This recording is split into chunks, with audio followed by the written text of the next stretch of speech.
ये है आपकी आवाज़ all the time. 107.4 Radio Noida. 107.4 Radio Noida. 107.4 Radio Noida. 107.4 Radio Noida. ये है आपकी आवाज़. ये है आपकी आवाज़. ये है आपकी आवाज़. ये है आपकी आवाज़. परिधि से निकलकर परिणीता बनने का सफर, गुप्त अंधेरे से निकलकर उजले सवेरे तक का सफर, एक साधारण महिला से सशक्त नारी बनने का सफर। सुनना न भूलें हमारे समाज की ऐसी ही महिला सितारों के किस्से हमारे खास कार्यक्रम विमेन द अचीवर्स में रेडियो नोएडा 107.4 मेगाहर्ट्ज पर। रेडियो नोएडा 107.4 पर मैं हूं सुशील भारती और श्रोताओं आप सुन रहे हैं विमेन द अचीवर्स प्रोग्राम। जी हाँ श्रोताओं, हम हर बार की तरह आपकी मुलाकात किसी एक खास मेहमान से कराते हैं। जी हाँ, आज हम आपकी मुलाकात कराने जा रहे हैं बॉबी से। बॉबी जो कि एक बेहतरीन टैटू आर्टिस्ट है। बॉबी जी, आपका बहुत बहुत स्वागत है हमारे स्टूडियो में। धन्यवाद। बॉबी, मैं सबसे पहले जानना चाहता हूँ कि आप टैटू आर्टिस्ट हैं, एक कलाकार हैं और ये आज के ज़माने का बहुत अच्छा एक हुनर है जी, जिसके साथ आप जुड़े हुए हैं।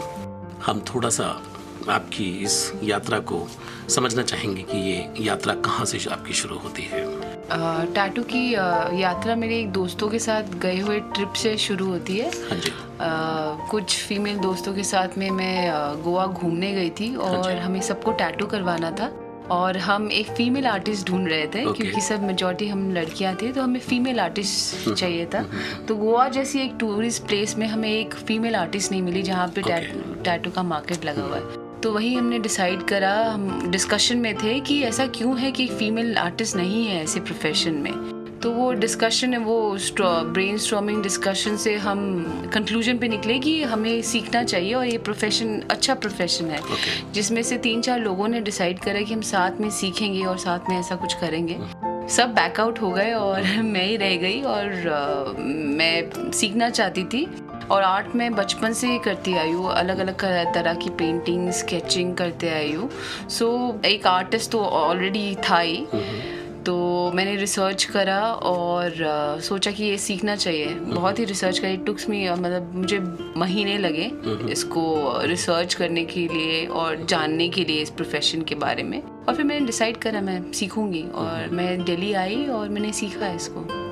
और इसको प्रोफेशन में आपने तब्दील कर दिया। जी बिल्कुल। अभी जो आप एक टैटू आर्टिस्ट के रूप में किस रूप में जाने जाते हैं, कितने लोग हैं जो आपके साथ जुड़े हुए हैं, किस किस वर्ग के लोग हैं, क्या वो यंगस्टर हैं सारे या फिर कोई ओल्ड एज के लोग भी हैं? जी, ओल्ड एज के लोग भी हैं। हाँ जी। और सारे ही जनरेशन, मतलब जनरेशन व्हेन इट कम्स तो ये सिर्फ यंग लोग नहीं है और अब टैटू नहीं बंधा हुआ है कि एक एज के पर्टिकुलर लोग ही करवाए। जैसे कि सास और बहू साथ आते हैं टैटू करवाने के लिए तो बहू भी टैटू करवा रही है और सास भी करवा रही है। डॉटर मतलब बेटी और उनके फादर साथ में आते हैं और दोनों अलग अलग जनरेशन से बिलोंग करते हैं, लेकिन वो डिज़ाइन थोड़ा सा डिफरेंट होता है और लाइकिंग डिसलाइकिंग थोड़ी डिफरेंट होती है डिज़ाइन के मामले में, लेकिन टैटू दोनों ही करवा रहे हैं। तो एक कोई जनरेशन में बंधा नहीं हुआ है अब टैटू कि पर्टिकुलर एज के लोग ही टैटू करवा रहे हैं, ऐसा कुछ नहीं है अभी, बिल्कुल ही नहीं है एक्चुअली। काफी फ्री बिल्कुल सोसाइटी है और जिसका मन करे वो आपके पास आ सकता है और बनवा सकता है। जी बिल्कुल। जी हाँ श्रोताओं, आज हमारे साथ बने हुए हैं बॉबी जो कि एक बेहतरीन टैटू आर्टिस्ट हैं। क्या है बॉबी की यात्रा और किस तरीके से वो टैटू आर्टिस्ट बने। उन्होंने बताया कि किस तरह से वो गोवा गए थे अपने दोस्तों के साथ और वहाँ से ये शौक उनको लगा और उसके बाद उन्होंने इसको प्रोफेशन में तब्दील कर दिया। बॉबी, एक चीज़ और हम जानना चाहते हैं कि आज महिलाएं अलग अलग क्षेत्रों में काम कर रही हैं, बहुत सारे अलग अलग क्षेत्र हैं। जैसे आपने बताया कि फीमेल क्यों नहीं है, तो ये आपको एक आइडिया वहाँ से मिला जी। और मुझे लगता है कि बिजनेस में एक गैप ढूंढना होता है, वो गैप शायद मुझे लगता है आपने ढूंढा वहाँ पे। जी बिल्कुल।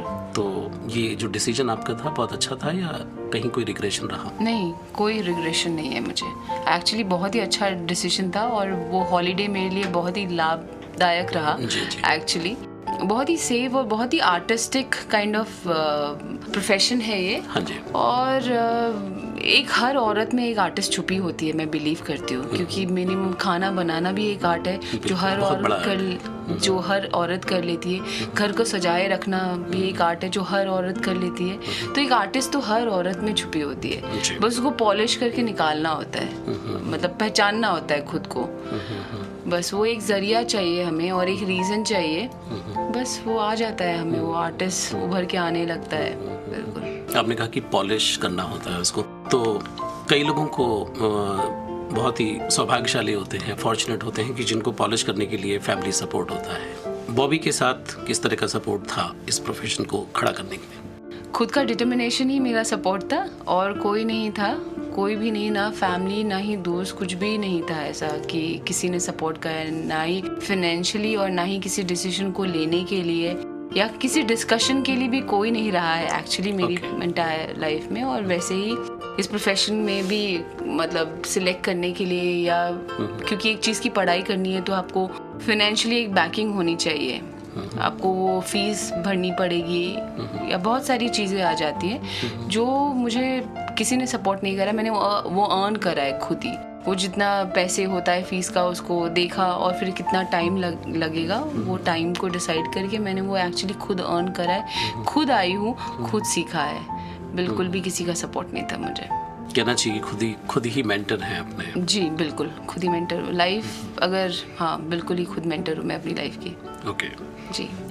एक चीज़ और जानना चाहते हैं बॉबी की, जैसे मैंने बोला कि बड़ा मुश्किल है कि जब आप बिजनेस की बात कर रहे हैं, लॉट ऑफ कंपटीशन ऑल्सो, बाजार में जब आप बैठते हैं किसी चीज़ को बेचना चाहते हैं जी, तो वहाँ पे किस तरह की चुनौतियाँ समझ में आई आपको, कैसे आपने ओवरकम किया चुनौतियों को? चुनौती तो एक्चुअली चुनौती हर बिजनेस में ही है, आप कोई सा भी बिजनेस बोलो, हर बिजनेस में है ये स्ट्रगल। काम अगर अच्छा हो आपका तो फिर आपको रिकग्निशन मिल ही जाती है, सिर्फ काम और डेडिकेशन ज़्यादा होना चाहिए और पेशेंस भी बहुत होना चाहिए, बहुत ज़रूरी है कि हम कर पा नहीं रहे, किसी को बहुत टाइम लग जाता है बट वो टाइम देना पड़ेगा। ये नहीं कि हम बहुत जल्दी हताश हो जाएं और सोचने लगे कि ये तो नहीं हो रहा है या होगा नहीं मुझसे, यार 1 साल हो गए, 2 साल हो गए, लेकिन नहीं, मुझे लगता है कि पेशेंस बहुत ज़रूरी है किसी भी बिजनेस में। अगर आप में पेशेंस है और डेडिकेशन है तो मुझे नहीं लगता कि आप कभी भी फेल हो गए। सक्सेस लेट से आए चाहे, लेकिन आएगी ज़रूर। बॉबी कई बार लाइफ में फ्लक्चुएशंस होते हैं कि कई बार आप लो फील करते हैं, कई बार हाई महसूस करते हैं, तो ये चलता रहता है। जी बिल्कुल। लेकिन जो सफलता जो है वो आप देख नहीं पाते उसको जी, आप समझते हैं कि पता नहीं कितने दूर है, एक एम्बिगुअस फीलिंग है वो जी। तो आपके साथ किस तरह से रहा और इस समय पे जब आप कहीं कहीं बिखरे परेशान हुए तो किस चीज़ ने आपको संभाला? मुझे एक ही थॉट ने संभाला कि मैं अकेली हूँ जी, और मुझे खुद ही आज शायद मैं लेट से उठूँ और आज मैं दुखी हूँ तो एक जगह पे बैठी हूँ, दुखी स्टेट ऑफ माइंड में अपना मैनेज कर पा रही हूँ, लेकिन उठना तो मुझे खुद ही है। हाँ, तो अगर जितने देर बैठी रहूँगी दुखी होकर तो ये टाइम ही जाता रहेगा, क्योंकि टाइम ऐसी चीज़ है जो वेट नहीं करेगा। वो जितने भी आप दुखी हो, खुश हो या कुछ भी हो, टाइम वेट नहीं करता, वो जाता रहता है। तो जब खुद ही खड़ा होना है तो टाइम वेस्ट करके कोई रीज़न ही नहीं है या कोई कारण नहीं है कि हम बैठकर वहीं पे उदास होते रहे कि हमारे साथ तो बहुत बुरा हो गया है और हम कैसे खड़े हो जाएंगे और कैसे हो जाएंगे। तो ये बिल्कुल वेस्ट ऑफ टाइम है। ये सोचकर ये मुझे हमेशा ही यही डिटर्मिनेशन और यही स्ट्रॉन्ग बनाता है कि मैं अकेली हूँ, जो भी करना है मुझे खुद खड़े होकर करना है। तो मैंने वो ये अगर मैं बोलूँगी कि मैं कभी नहीं दुखी हुई हूँ और हमेशा से ही मैं हर चीज़ में एक्टिव हो जाती हूँ, तो रोबोट तो है नहीं, हम सब इमोशनल्स हैं। कभी हम दुखी हो जाते हैं या बहुत बुरा लगता है मन की ऐसा क्यों हो रहा है या ऐसा क्यों नहीं हो रहा है, तो उदास होते हैं थोड़ा, बट फिर खुद खड़े होते हैं और फिर से चल पड़ते हैं, वहीं फिर चल पड़ते हैं। बिल्कुल, फिर से चल पड़ते हैं क्योंकि खुद ही करना है जब भी, तो बस फिर से खड़े होना है और फिर से चलना है। टैगोर की कोई कविता तो आपने नहीं पढ़ी थी, एकला चलो रे? सुना है मैंने ये, जी सुना है मैंने। तो मुझे लगता है उन्होंने बिल्कुल ठीक लिखा था। बिल्कुल ठीक लिखा है कि जब भी आपके साथ अगर कोई भी ना चले तो अकेले चलो। बिल्कुल। जी हाँ श्रोताओ, आज हम बने हुए हैं बॉबी के साथ में, जो कि एक बेहतरीन टैटू आर्टिस्ट हैं, दिल्ली बेस्ड आर्टिस्ट हैं और अपने काम की माहिर हैं।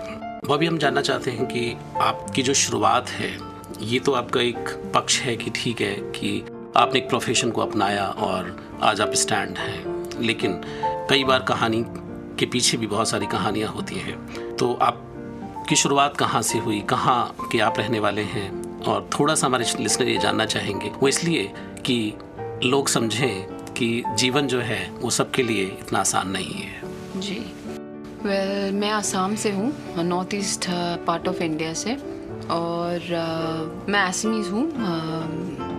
आई मीन मिक्स ब्रीड हूँ। मेरे डैड पंजाबी थे जी, जिनकी डेथ पे बहुत छोटी थी जब वो गुजर गए, बहुत ही छोटी थी। मेरा भाई, मेरी मॉम और हम 3 लोग थे, और सडन उनकी मौत की वजह से मेरी माँ जो है वो डिप्रेशन में चली गई, और वो बात नहीं करती थी किसी से, और इस शॉक में थी, और इस हालत में नहीं थी कि मेरे और मेरे भाई का ख्याल रख पाए। तो हम अलग अलग घरों पे अडॉप्ट हो गए थे, गोद लिए गए थे। मैं अपनी मौसी के साथ रह गई, और मेरा भाई मेरे बुआ के साथ चला गया जो पंजाब आ गए, और मैं आसाम रह गई। तो वही एक्चुअली अडॉप्ट हो गई थी।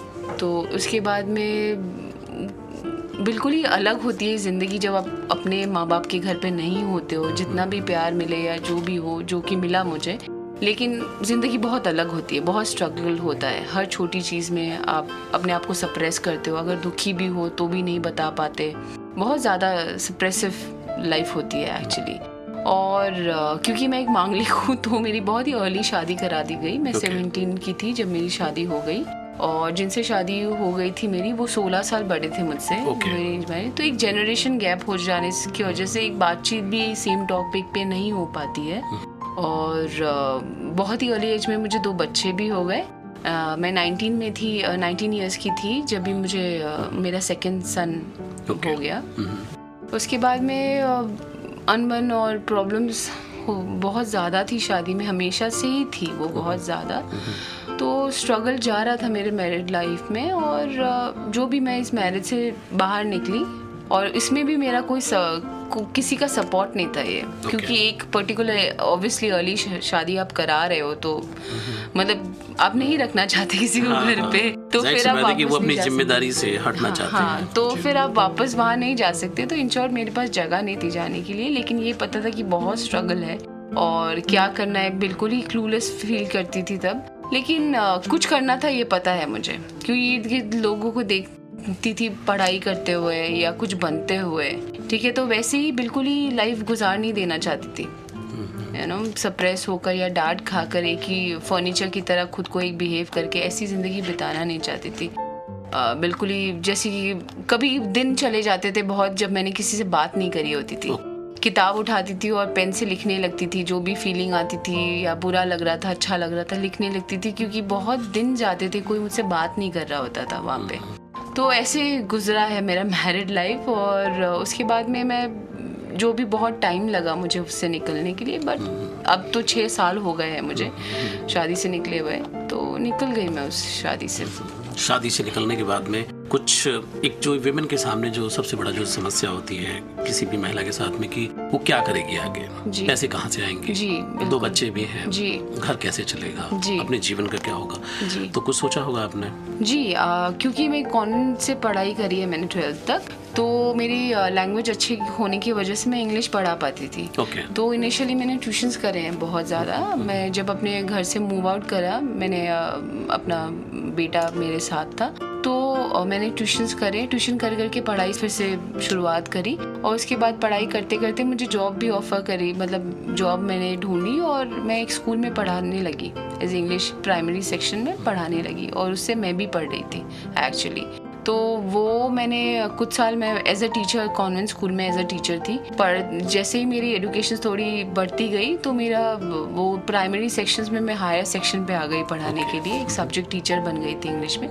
तो वो कुछ साल करने के बाद में फिर मैंने BPO में भी काम करा है, और उसी BPO में एक्चुअली 4 महीने मुझे ट्रेनर का प्रमोशन मिल गया लैंग्वेज अच्छे होने की वजह से, और फिर मैंने सीखा, ऑस्ट्रेलियन बेस्ड कंपनी थी और ऑस्ट्रेलियन इंग्लिश कैसे बोली जाती है, उनका स्लैंग कैसे यूज़ करा जाता है, वो सीखा मैंने, और एज अ ट्रेनर मैंने वहाँ पे काम करा।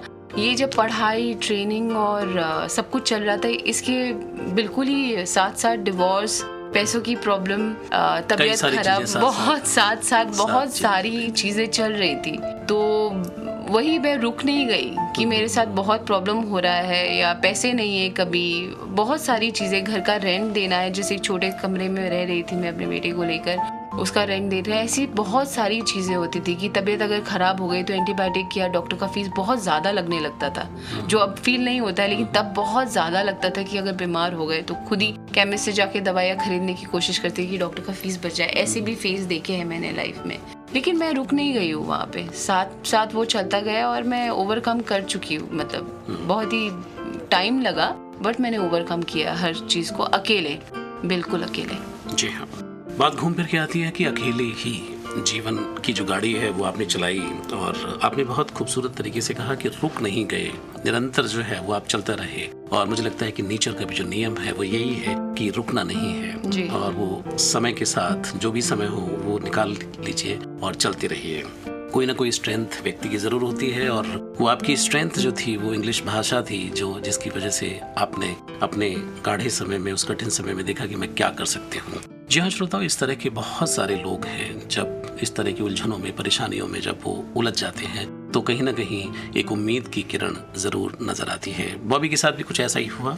हम जानेंगे बॉबी की आगे कहानी कि किस तरीके से उन्होंने इन सब चीज़ों को ओवरकम करते हुए और सारी क्षेत्रों में भी किस तरीके से उन्होंने नाम कमाया, या परिवार को, अपने बच्चों को कैसे संभाला। बॉबी, एक चीज़ और हम जानना चाहते हैं कि इतनी सारी चीज़ें आपने बताया कि साथ साथ चल रही थी, डिवोर्स भी चल रहा था, आपको अपने आप को संभालना था, बच्चे भी थे, और आपका प्रोफेशन भी था, नौकरी भी थी, जो भी आप कर रहे थे अकेले इसको आप लेके चल रहे थे। उस बीच में कई बार ऐसा रहा होगा कि बच्चे कहीं हैं, आप कहीं हैं, ये भी एक फेज से आप गुजरे होंगे। तो ऐसे समय में अपने प्रोफेशन को, अपनी जो आप करना चाहते थे उसको कैसे संभाला आपने? क्योंकि इमोशनल चीज़ को और काम को, ये तो दो अलग अलग जगह है। जैसे कि सिर्फ चावल खाएंगे तो कैसे होगा, खाना तो दाल चावल और सब्जी सब एक साथ थाली में लेकर ही तो खाते हैं ना। वैसे ज़िंदगी भी वैसे ही है, चार चीज़ों को एक साथ में संभालना है और उसको साथ में कंबाइन करके चलते रहना, वही यही पॉलिसी सबकी होनी चाहिए, और यही ऐसे ही शायद लोग जीते हैं। मुझे भी ऐसा लगता है कि सब ऐसे ही जीते हैं। साइड बाय साइड बहुत सारी प्रॉब्लम होती रहती है हमें, और बहुत सारी प्रॉब्लम, ये सिर्फ मैं नहीं हूँ, शायद हर इंसान है जिसके प्रॉब्लम चलते रहते हैं, लेकिन फिर भी हम खुश होना या हंसना भूल नहीं जाते हैं, वो साथ साथ चलती रहती है। एक फीमेल के साथ में ये भी मुझे लगता है कि ईश्वर ने या कुदरत ने कहें कि एक बहुत खूबसूरत चीज़ से उनको नवाजा है कि मल्टीटास्किंग जो है उनके व्यक्तित्व में दिखाई देती है। ये शायद पुरुष अगर कहीं बार इन चीज़ों में उलझ भी जाता है तो ये कहीं ऐसा लगता है आपको कि इन चीज़ ने काफ़ी मदद किया होगा आपको कि जो बिल्कुल, हाँ बिल्कुल, मल्टीटास्किंग मतलब अगर घर पे मैं हाउसवाइफ बन के बैठी हूँ तो फिर तब भी तो मल्टीटास्किंग कर रही हूँ ना, पूरे घर को संभालना या खाना बनाओ, घर जो हर औरत कर रही है, और वो नहीं समझ पाती अपने आर्ट को या अपने कैलिबर को, क्योंकि इतनी सारी चीज़ों को करना एक साथ में मैनेज करना, बच्चे, किचन, ड्राइंग रूम और हस्बैंड और रिलेटिव्स और इन लॉज, जो भी, ये तो मल्टीटास्किंग है। मल्टीटास्किंग से भी शायद ऊपर ही है बहुत ज़्यादा एक साथ। तो ये मैनेज करते जाता है कि the good manager, exactly, good manager, all the womens are. तो इतना वो एक आदत सी हो जाती है, हम बचपन से वही देखते आए ना, हमारे तो कल्चर ही ऐसे रहा है कि हम बचपन से अपनी मदर्स को देखते हैं करते हुए, फिर खुद करने लगते हैं, तो ये इजी, बहुत ही इजी हो जाता है चार चीज़ों को साथ में मैनेज करना। बिल्कुल। और आपने किया वो। जी। बॉबी, हस्बैंड से अलग हो गए, और कई बार ऐसी स्थिति आती है कि बड़ा अजीब सा माहौल बन जाता है कि जब आप हस्बैंड से अलग हो रहे हैं या परिवार से अलग हो रहे हैं, इस तरह की जब चीज़ें आती हैं जी, तो आपने कैसे हैंडल किया? क्या कुछ लड़ाई हुई, झगड़े हुए, या बहुत आसानी से, या कुछ सूझबूझ से काम लिया आपने? आसान तो नहीं हुआ, ऐसी चीज़ें कभी आसान नहीं होती है, क्योंकि एक इंसान के साथ आप रह रहे हो, एक बन से जाते हो, इमोशनली बन जाते हो, और वही इमोशनली बन जाने के बाद में भी मुश्किलें इतनी ज़्यादा हो जाती है, प्रॉब्लम इतनी ज़्यादा हो जाती है कि रहना साथ में मुश्किल हो जाता है बहुत ज़्यादा। और हाँ, लड़ाइयाँ होती है, बहुत ज़्यादा लड़ाइयाँ, और बहुत ज़्यादा नर्वस ब्रेकडाउन होता है, और हुआ है मेरे साथ में। और ये एज बहुत कम थी, बहुत ज़्यादा ही कम थी ये सब देखने के लिए, क्योंकि मेरा ये स्ट्रगल शुरू हो गया एग्जैक्टली 17, मतलब डैड के जाने के बाद से ही ये स्ट्रगल था मेरे को। लेकिन उसके बाद में स्ट्रगल स्ट्रगल बहुत ज़्यादा हो गया 17 में जब मेरी शादी हुई, और ये स्ट्रगल चलता रहा मेरे को। बस निकलना था ये स्ट्रगल से, मतलब ये मिनिमाइज़ करना था, अगर नहीं निकल पा रहे हैं तो भी मिनिमाइज़ करना था, और उसी तरफ वर्कआउट करा है कि कैसे इसको मिनिमाइज़ करा जाए। लेकिन रुक नहीं गई हूँ कि यार बहुत ही बुरी लाइफ है मेरी, मेरे को बहुत सारा दुख हुआ बचपन में या ऐसे हो गया मेरे साथ, तो इसलिए वेट नहीं करती रही मैं किसी का। ये नहीं कि मैंने हेल्प नहीं चाहा है लोगों से, बट फिर देखा अल्टीमेटली मैं ही अपने आप की बेस्ट हेल्पर रही हूँ सबसे ज़्यादा।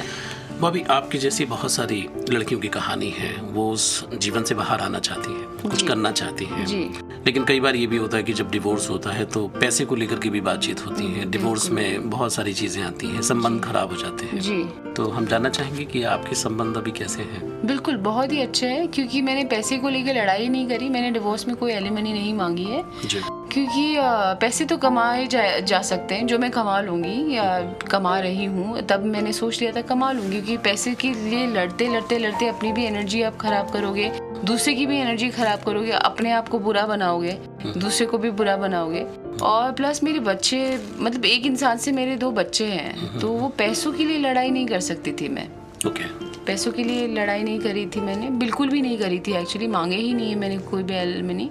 और अभी भी हम बात करते हैं एक दूसरे से कि बच्चों को रिलेट करके हमें होल लाइफ शायद एक दूसरे से बात करनी ही पड़ेगी, वो भी मेरे साथ बात करेंगे या बच्चों को रिलेटेड बातचीत होती, बहुत ही सटल वे में एक दूसरे से बात करते हैं, जैसे हम कभी भी जिंदगी में लड़े ही नहीं है।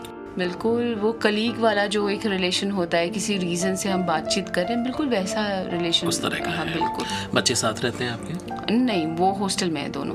और आपकी जो हस्बैंड है उनको एक्सेस है बच्चों का? हाँ, उनको भी है, मुझे भी, मतलब हमारे किसी को भी कस्टडी नहीं है, बिकॉज यही मेरा एक रीज़न था कि अगर मुझे कस्टडी, मैं फाइनेंशियली थोड़ी डाउन थी उनसे, तो कस्टडी दोनों की नहीं मिल सकती है, तो मैं दोनों बच्चों को, ये भी कोर्ट ने बोला कि दोनों एक बच्चे रख लो, तो बच्चे कोई सामान नहीं एक करके रख लो। तो क्योंकि मैं बचपन में अपने भाई से बिछड़ गई थी, तो मैं नहीं चाहती थी कि मेरे बच्चे अपने एक दूसरे से बिछड़ जाए, तो मैं चाहती थी वो मेरे साथ रहे या उनके साथ रहे, वो साथ रहने चाहिए हमेशा। और इसीलिए मैं सो दैट हमें कस्टडी किसी एक को ना मिले और वो मनमानी ना हो उनके साथ में, और वो ना सफ़र करे, बच्चे ना सफ़र करे, इसलिए मैंने यही केस में यही बोला कि मुझे कोई पैसे नहीं चाहिए, लेकिन कस्टडी आप ओपन रखो, वो उनका जब जो मन करे जिनके साथ रहने का वो कर सकते हैं बच्चे। बिल्कुल हाँ, बच्चे डिसीजन उनके ऊपर था। बिल्कुल जी हाँ श्रोताओ, बहुत इंटरेस्टिंग स्टोरी है बॉबी की, और मैं बताना चाहता हूँ कि बॉबी एक बेहतरीन टैटू आर्टिस्ट हैं और किस तरीके से उन्होंने जीवन के तमाम फेजेस को ओवरकम करने के बाद में एक मकाम उन्होंने हासिल किया है।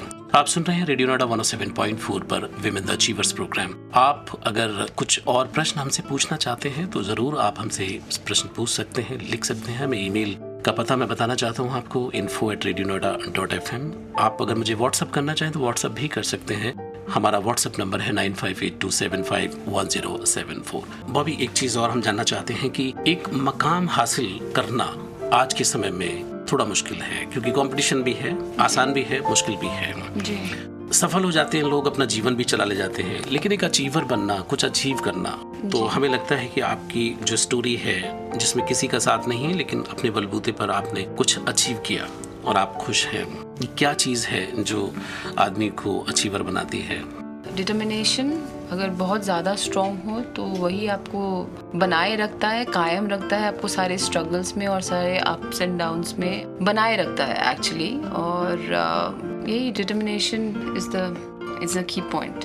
बॉबी के जीवन में डिटर्मिनेशन हाँ यही है कि मुझे अपना छाप छोड़ जाना है, कुछ बनकर जाना है, बस ऐसे ही नहीं चले जाना, बस आए और चले गए, बिल्कुल ही मतलब नॉर्मल अपनी मस्ती में रहे, अपना दुख गाते और रोते ही एक जगह पर, वैसे ही जिंदगी चले जाना और कोई नहीं जानता हो आपको, ऐसे नहीं जाना था मुझे, अपना छाप छोड़ना था मुझे और कुछ बनना था मुझे जी। बॉबी, जो आपके परिवार के जो कजिन्स हैं, बहुत सारे लोग हैं जी, उन्होंने आपके कई सारे फेजेस देखे होंगे लाइफ के जी। वो भी समय देखा होगा कि जब आप उस फेज में फंसे हुए थे जी। वो भी फेजेस देखे होंगे कि कैसे आपने स्ट्रगल किया जी, एक दिन करके। आज आपको देखते होंगे तो किस तरह का रिस्पॉन्सेस मिलते हैं आपको? बहुत अच्छा, क्योंकि बहुत ही बदल गया। मेरे सक्सेस के साथ में मैंने लोगों को बदलते देखा है, ऐसे भी लोग थे जो मैं स्ट्रगल के टाइम पर लोगों को फ़ोन करती थी या उनके घर जाती थी तो उनका एक रिस्पॉन्स स्माइल तक नहीं होता था उनका, यार कौन आ गई यार, मतलब ऐसे एक अवॉइडिंग वाले प्रॉब्लम अवॉइड करते थे, पानी भी नहीं पूछते थे, बहुत सारा। मैं अपने छोटे बेटे को लेकर मैं नाम नहीं लेना चाहूँगी, किसी के घर गई थी मैं उनके वहाँ पे, तो वो खाने के लिए भी, एक बच्चा घर पे है, खाने के लिए भी नहीं पूछ रहे थे। मतलब ऐसा फेस देखा है मैंने लाइफ में। आज वो मुझे रॉकस्टार बुलाते हैं, बहुत प्राउड फील करते हैं। फेसबुक या किसी चीज़ों पे मेरा पिक्चर शेयर करा जाता है। मेरे बहुत सारे भाई बहन जो मुझसे बात नहीं कर रहे थे, और या बहुत सारे रिलेटिव जो बात नहीं करना चाहते थे, सोचते थे इतनी प्रॉब्लम में है, हेल्प करना पड़ जाएगा, साथ में ज़्यादा बातचीत करी तो बात नहीं करना चाहते थे। आज मेरी फ़ोटो शेयर करी जाती है अपने अपने पेज पे, और वो पेज पे शेयर करते हैं, मेरा नाम लेते हैं, बोलते हैं कि ये हमारी बहन है, ये हमारी भतीजी है, ये ऐसे करके एक डिफरेंट ही बहुत ही चेंज मैंने ये 6 साल में ही आप देखा है मैंने कि कैसे रिश्ते बदल जाते हैं, कैसे लोग बदल जाते हैं। आपके सक्सेस के साथ में वो प्यार, आप जो जिस चीज को आप चाहते थे कि करे आपको लोग, जैसे कि मैंने बोला कि अकेलापन ही मेरा डिटर्मिनेशन रहा है, मतलब मुझे कायम रखा है कि मुझे खुद खड़े होकर चलना पड़ेगा। लेकिन फिर जो भी है, हम ह्यूमन है तो इमोशनल तो है ही, अंदर से प्यार सबको चाहिए होता है, सबको लोगों का साथ चाहिए होता है। लेकिन ये मैंने अपने सक्सेस से जीता है लोगों का प्यार। जो मैंने प्रॉब्लम्स में देखा है, जो लोग नहीं थे साथ में, एक भी नहीं थे, आज मेरे साथ होना चाहते हैं, बात करना चाहते हैं और मुझे पहचानते हैं, ये लोगों को दिखाते हैं, बताते हैं और प्राउड होते हैं मुझे लेकर, तो ये खुशी मिलती है मुझे जी। और खुशी मुझे इसीलिए ज्यादा मिलती है क्योंकि मैंने अकेले बनाया है ये सेल्फ मेड जी। कुछ ऐसी धारणा तो नहीं बनी आपकी कि लोग बहुत स्वार्थी हैं? स्वार्थी है लोग, कहीं कहीं पे कभी कभी लगता है ऐसा कि हाँ स्वार्थी है लोग, अपने मतलब से रखते हैं। लेकिन लोग तो अलग अलग तरह के, हमारे अपने हाथ में उंगलियां अलग अलग साइज की और शेप की होती है, फिर लोग कैसे एक जैसे हो जाते हैं। हाँ कुछ लोग होते हैं स्वार्थी जो बिल्कुल अपने फायदे से। ऐसा एक इंसिडेंट गया है मेरे लाइफ में, बहुत ही दुखी हो गई थी मैं, हताश फील कर रही थी और बिल्कुल ही रुक गई थी कि अब तो चल ही नहीं पाऊंगी। ऐसा एक इंसिडेंट गया है मेरे लाइफ में। जब मैं यहाँ पे बहुत अच्छा अर्न कर रही थी, एज अ ट्रेनर मैं काम कर रही थी दिल्ली में, तो किसी ने ऑफर करा कि नॉर्थ ईस्ट वापस आ जाओ, हमारे साथ काम करो। तो जितने मैंने पैसे कमाए थे, जो अच्छे पैसे एक साल में कमाए थे, मैं वो लेकर मैं वहाँ गई, उनके साथ पार्टनरशिप में बिजनेस शुरू करा। मेरे पैसे भी डुबा दिए। जो अभी तक उनका स्टूडियो है वो रन कर रहा है, जिनकी मार्केटिंग मैंने करी, जिनका प्रमोशन मैंने करा, इंटीरियर से शुरू करके हर काम लेबर से लग के खुद अपने काम की तरह काम करा, पर उन्होंने चीट कर दिया मुझे पैसों को लेकर। वो मेरे पैसे डूब गए थे बिल्कुल, और मुझे लग रहा था कि मेरी तो दुनिया ही ख़त्म हो गई है। इतनी मेहनत करी और पैसे कमाए और सोचा कि यही बल्क, पता नहीं इस बात में गलत थी कि मैंने सोचा कि यही पैसे मैंने कमाए ज़िंदगी में, और भूल गई थी ज़िंदगी और भी बाकी है मेरी। तो मैं थोड़ी सी रुक गई थी तब, लेकिन 1-2 महीने ही रुकी होंगी। बहुत दुखी हो गई थी और सोच रही थी कि ज़िंदगी तो चलेगी ही नहीं, अब तो सब बर्बाद हो गया। लेकिन फिर मैंने महसूस करा तो मैं अकेली रो रही हूँ। महीने गुजर गए, 30-40 दिन गुजर गए, मैं अकेली थी, कोई नहीं था साथ में पूछने के लिए भी। फिर खुद खड़ी हुई और फिर वापस दिल्ली आई और फिर से वहीं से शुरू हो गई जहाँ से मैंने पहले शुरुआत करी थी। क्या वजह थी कि जिसने आपको सपोर्ट किया उस कठिन दौर में? कि मुझे खुद से वही अगेन मेरा डिटर्मिनेशन कि कुछ बनना है, अपना छाप छोड़ना है। अकेले यहाँ पे रोते बैठ जाने से बस यहीं बैठ जाऊंगी मैं और यहीं रुक जाऊंगी, चल नहीं पाऊंगी। तो बस अपना डिटर्मिनेशन और खुद खड़ा होना है और अपनी छाप छोड़नी है। इन चीज़ों को सोचकर मैं वापस दिल्ली आ गई और पूरा स्ट्रगल मैंने वहीं से शुरू करा जहाँ से मैंने 1 साल पहले शुरू किया था। आज आप एक बहुत अच्छे मकाम पर हैं और जो लाडूसराय में जो दिल्ली का एक इलाका है, हाँ। वहाँ पे बजरिया करके जो है वहाँ पे आपका ऑफिस भी है जी। तो अभी क्या सिनेरियो होता है? जीवन ब्लिसफुल है, स्ट्रगलिंग है या क्या है? नहीं, बहुत ब्लिसफुल हूँ और बहुत लकी हूँ मैं कि मेरे इर्द गिर्द के जो लोग भी हैं अभी वो बहुत अच्छे हैं, बहुत अच्छे, और काम भी बहुत सही है मेरा। बहुत स्ट्रगल बहुत हो गया और अब मैं बहुत ही आराम से ज़िंदगी गुजार रही हूँ, बहुत अच्छे लोगों के बीच में, और मैं बहुत खुश हूँ। बहुत प्राउड फील करती हूँ कि इतने बड़े वॉर से मैं गुजरी हूँ और जिसकी शिकन मेरे चेहरे पे नहीं नज़र आती बहुत सारे लोगों को। और मुझे देखकर लोग सोचते हैं कि बहुत ही अच्छी लाइफ है, जैसे मेरे भाई बहन या बहुत सारे लोग बोलते हैं कि बड़ी रॉकिंग लाइफ जा रही है आपकी, तो बड़े रॉक स्टार हो। तो मुझे ही पता होता है कि रॉक स्टार के पीछे स्टोरी क्या है, ये रॉक स्टार कैसे बनी। जी बिल्कुल। ये रॉकस्टार कैसे बनी। जी हाँ श्रोताओ, आपने सुनी बॉबी की कहानी की किस तरीके से उन्होंने परत दर परत और एक एक कदम जोड़ते हुए इस जिंदगी को उन्होंने सहेजा, उसको आगे बढ़ाया और उसको एक शेप दी और अपने आप को भी उन्होंने खड़ा किया। जी हाँ श्रोताओ, आज हम बात कर रहे थे बॉबी से, जो कि एक बेहतरीन टैटू आर्टिस्ट हैं। और आपके अगर कोई प्रश्न है उनसे, आप अगर कुछ पूछना चाहते हैं इस विमेन द अचीवर्स प्रोग्राम में, तो आप हमें जरूर लिखें। हमारा ईमेल का पता है info@radionoida.fm। आप हमें व्हाट्सएप भी कर सकते हैं। हमारा व्हाट्सएप नंबर है 9582751074। वो अभी आपने हमसे बहुत सारी बातें की, हमें बड़ा अच्छा लगा। मुझे उम्मीद है कि हमारे श्रोता इस प्रोग्राम से जरूर उनको कुछ सीख मिली होगी, कुछ उनको जरूर प्रेरणा मिली होगी। और हम आगे के जीवन के लिए आपकी शुभकामनाएं देते हैं और हम चाहते हैं कि आप इसी तरीके से जीवन में और सफलता हासिल करें और उन बुलंदियों को छुएं जो कहीं ना कहीं आपकी हसरतों में अभी भी वो जिंदा है। थैंक यू सुशील जी। और मैं ज़्यादा खुश हूँ अपनी स्टोरी बताकर। अगर मेरी स्टोरी जेन्युइनली एक स्टोरी, एक इंस्पिरेशन है लोगों के लिए, तो मैं चाहती हूँ कि लोग इंस्पायर हो। और अगर दुखी है तो वही दुख को लेकर एक जगह बैठ ना जाए, वो दुख को हाथ में लिए खड़े होकर चलते रहें और अपनी लाइफ को कुछ बनाए और कुछ बने खुद के लिए, किसी और के लिए नहीं, खुद के लिए अपनी पहचान बनाए। खुद ही को कर बुलंद इतना कि खुदा बंदे से पूछे कि बता तेरी रजा क्या है। बिल्कुल जाहिर सी बात है कि श्रोताओं, खुद को इतना बुलंद करना है। और ये विमेन द अचीवर प्रोग्राम का जो उद्देश्य है वो यही है कि आप कहीं रुक गए हैं, थम गए हैं, ठहर गए हैं, तो आपको आगे बढ़ना है और जीवन को एक खूबसूरत दिशा की ओर लेकर के जाना है। और ये वही लोग कर सकते हैं जो अचीवर्स हैं, जिन्होंने जीवन में कुछ अचीव किया है। बॉबी जी, आपका बहुत बहुत शुक्रिया, बहुत बहुत धन्यवाद कि आपने इतनी सारी बातें रेडियो नोएडा 107.4 पर शेयर की। Thank you. परिधि से निकलकर परिणीता बनने का सफर, गुप्त अंधेरे से निकलकर उजले सवेरे तक का सफर, एक साधारण महिला से सशक्त नारी बनने का सफर। सुनना न भूलें हमारे समाज की ऐसी ही महिला सितारों के किस्से हमारे खास कार्यक्रम विमेन द अचीवर्स में रेडियो नोएडा 107.4 मेगाहर्ट्ज पर।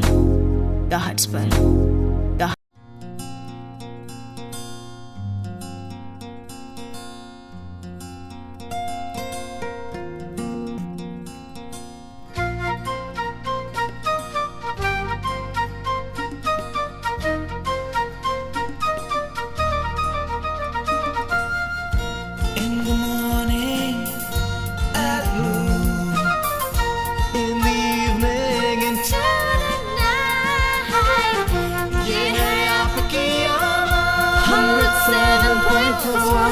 Yeah, आपकी आवाज़ all the time. 107.4 Radio Noida. 107.4 Radio Noida.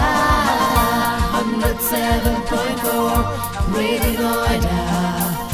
107.4 Radio Noida. Yeah, आपकी आवाज़. Yeah, आपकी आवाज़. Yeah, आपकी आवाज़. Yeah, आपकी आवाज़. परिधि से निकलकर परिणीता बनने का सफर, गुप्त अंधेरे से निकलकर उजले सवेरे तक का सफर, एक साधारण महिला से सशक्त नारी बनने का सफर। सुनना न भूलें हमारे समाज की ऐसी ही महिला सितारों के किस्से हमारे खास कार्यक्रम विमेन द अचीवर्स में रेडियो नोएडा 107.4 मेगाहर्ट्ज पर। रेडियो नोएडा 107.4 पर मैं हूं सुशील भारती और श्रोताओं, आप सुन रहे हैं विमेन द अचीवर्स प्रोग्राम। जी हाँ श्रोताओं, हर बार की तरह हम आपकी मुलाकात किसी एक खास मेहमान से कराते हैं। जी हाँ, आज की हमारी मेहमान है महक तलरेजा। मैं बताना चाहता हूँ कि महक तलरेजा एक बेहतरीन डिजाइनर हैं और उन्होंने अभी अपना एक शोरूम खोला है अशोक विहार में, महक तलरेजा स्टूडियो के नाम से। महक जी, आप हमारे स्टूडियो में आए, आपका बहुत बहुत स्वागत है। Thank you so much for calling me. It's such a wonderful show. Thank you so much. Lovely. महक जी, मैं सबसे पहले आपसे ये जानना चाहता हूँ कि इस प्रोग्राम का जैसे कि नाम है विमेन द अचीवर्स, इसमें हम ऐसे लोगों को लेते हैं कि जिन्होंने जीवन में कुछ ना कुछ हासिल किया है।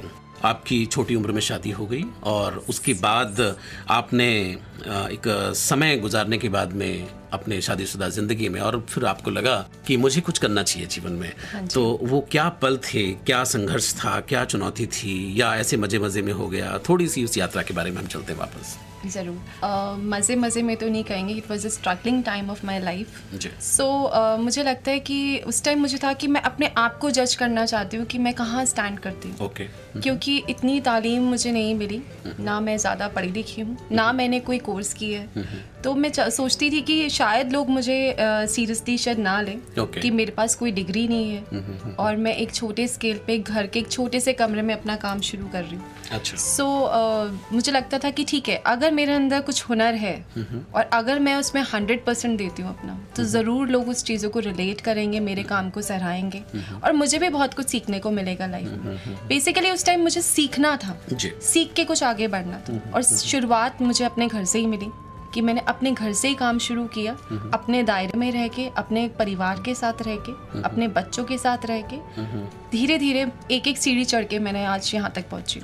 जी, अभी आपको कैसा लगता है कि आप स्टूडियो आपने एस्टैब्लिश किया है महक तलरेजा के नाम से और लोग आपको जानते हैं, लोग आपको पहचानते हैं और आपकी जो कला है, आपकी जो डिज़ाइनिंग है उसकी कायल भी हैं लोग, तो कैसा लगता है आपको कि जो आपने जो बीते वर्षों में जब यह काम शुरू किया था और आज आप इस स्टेज पे आए हैं? मुझे बहुत ही अच्छा लगता है, बहुत गर्व होता है अपने आप पे, अपनी फैमिली पे, अपने परिवार पे, अपने बच्चों पे, अपने पेरेंट्स पे, कि अगर उनका साथ नहीं होता तो शायद मैं यहाँ तक पहुँच भी नहीं पाती। और मुझे इस चीज़ पे भी खुशी होती है कि मेरी जैसी ऐसी बहुत सारी लेडीज़ है, वुमेन है, जो सोचती हैं कि शायद उनके अंदर कैपेबिलिटी नहीं है, पोटेंशियल नहीं है कुछ करने का, कुछ काम करने का, तो उनके लिए भी मैं एक एग्जाम्पल बनना चाहती थी कि वो मुझे देख करके भी आगे बढ़ें। हर किसी के अंदर परमात्मा ने कुछ ना कुछ एक विशेष चीज़ दी है, जिसको वो पहचान ले तो वो कहीं पे ही पहुँच सकते हैं। ओके। तो उसके लिए थोड़े से पेशेंस की ज़रूरत होती है, थोड़ा सा भगवान पे विश्वास की ज़रूरत होती है और एक हार्ड वर्क की ज़रूरत होती है। मेरा मानना है जितनी आप हार्डशिप्स देखते हो अपने लाइफ में, आपकी लाइफ उतनी पॉलिश होती है, आप उतने सक्सेसफुल होते हो, क्योंकि वही आपको सिखाता है, आप गिरते हो, आप उठते हो, तभी तो आप सीखते हो ना चलना कैसे।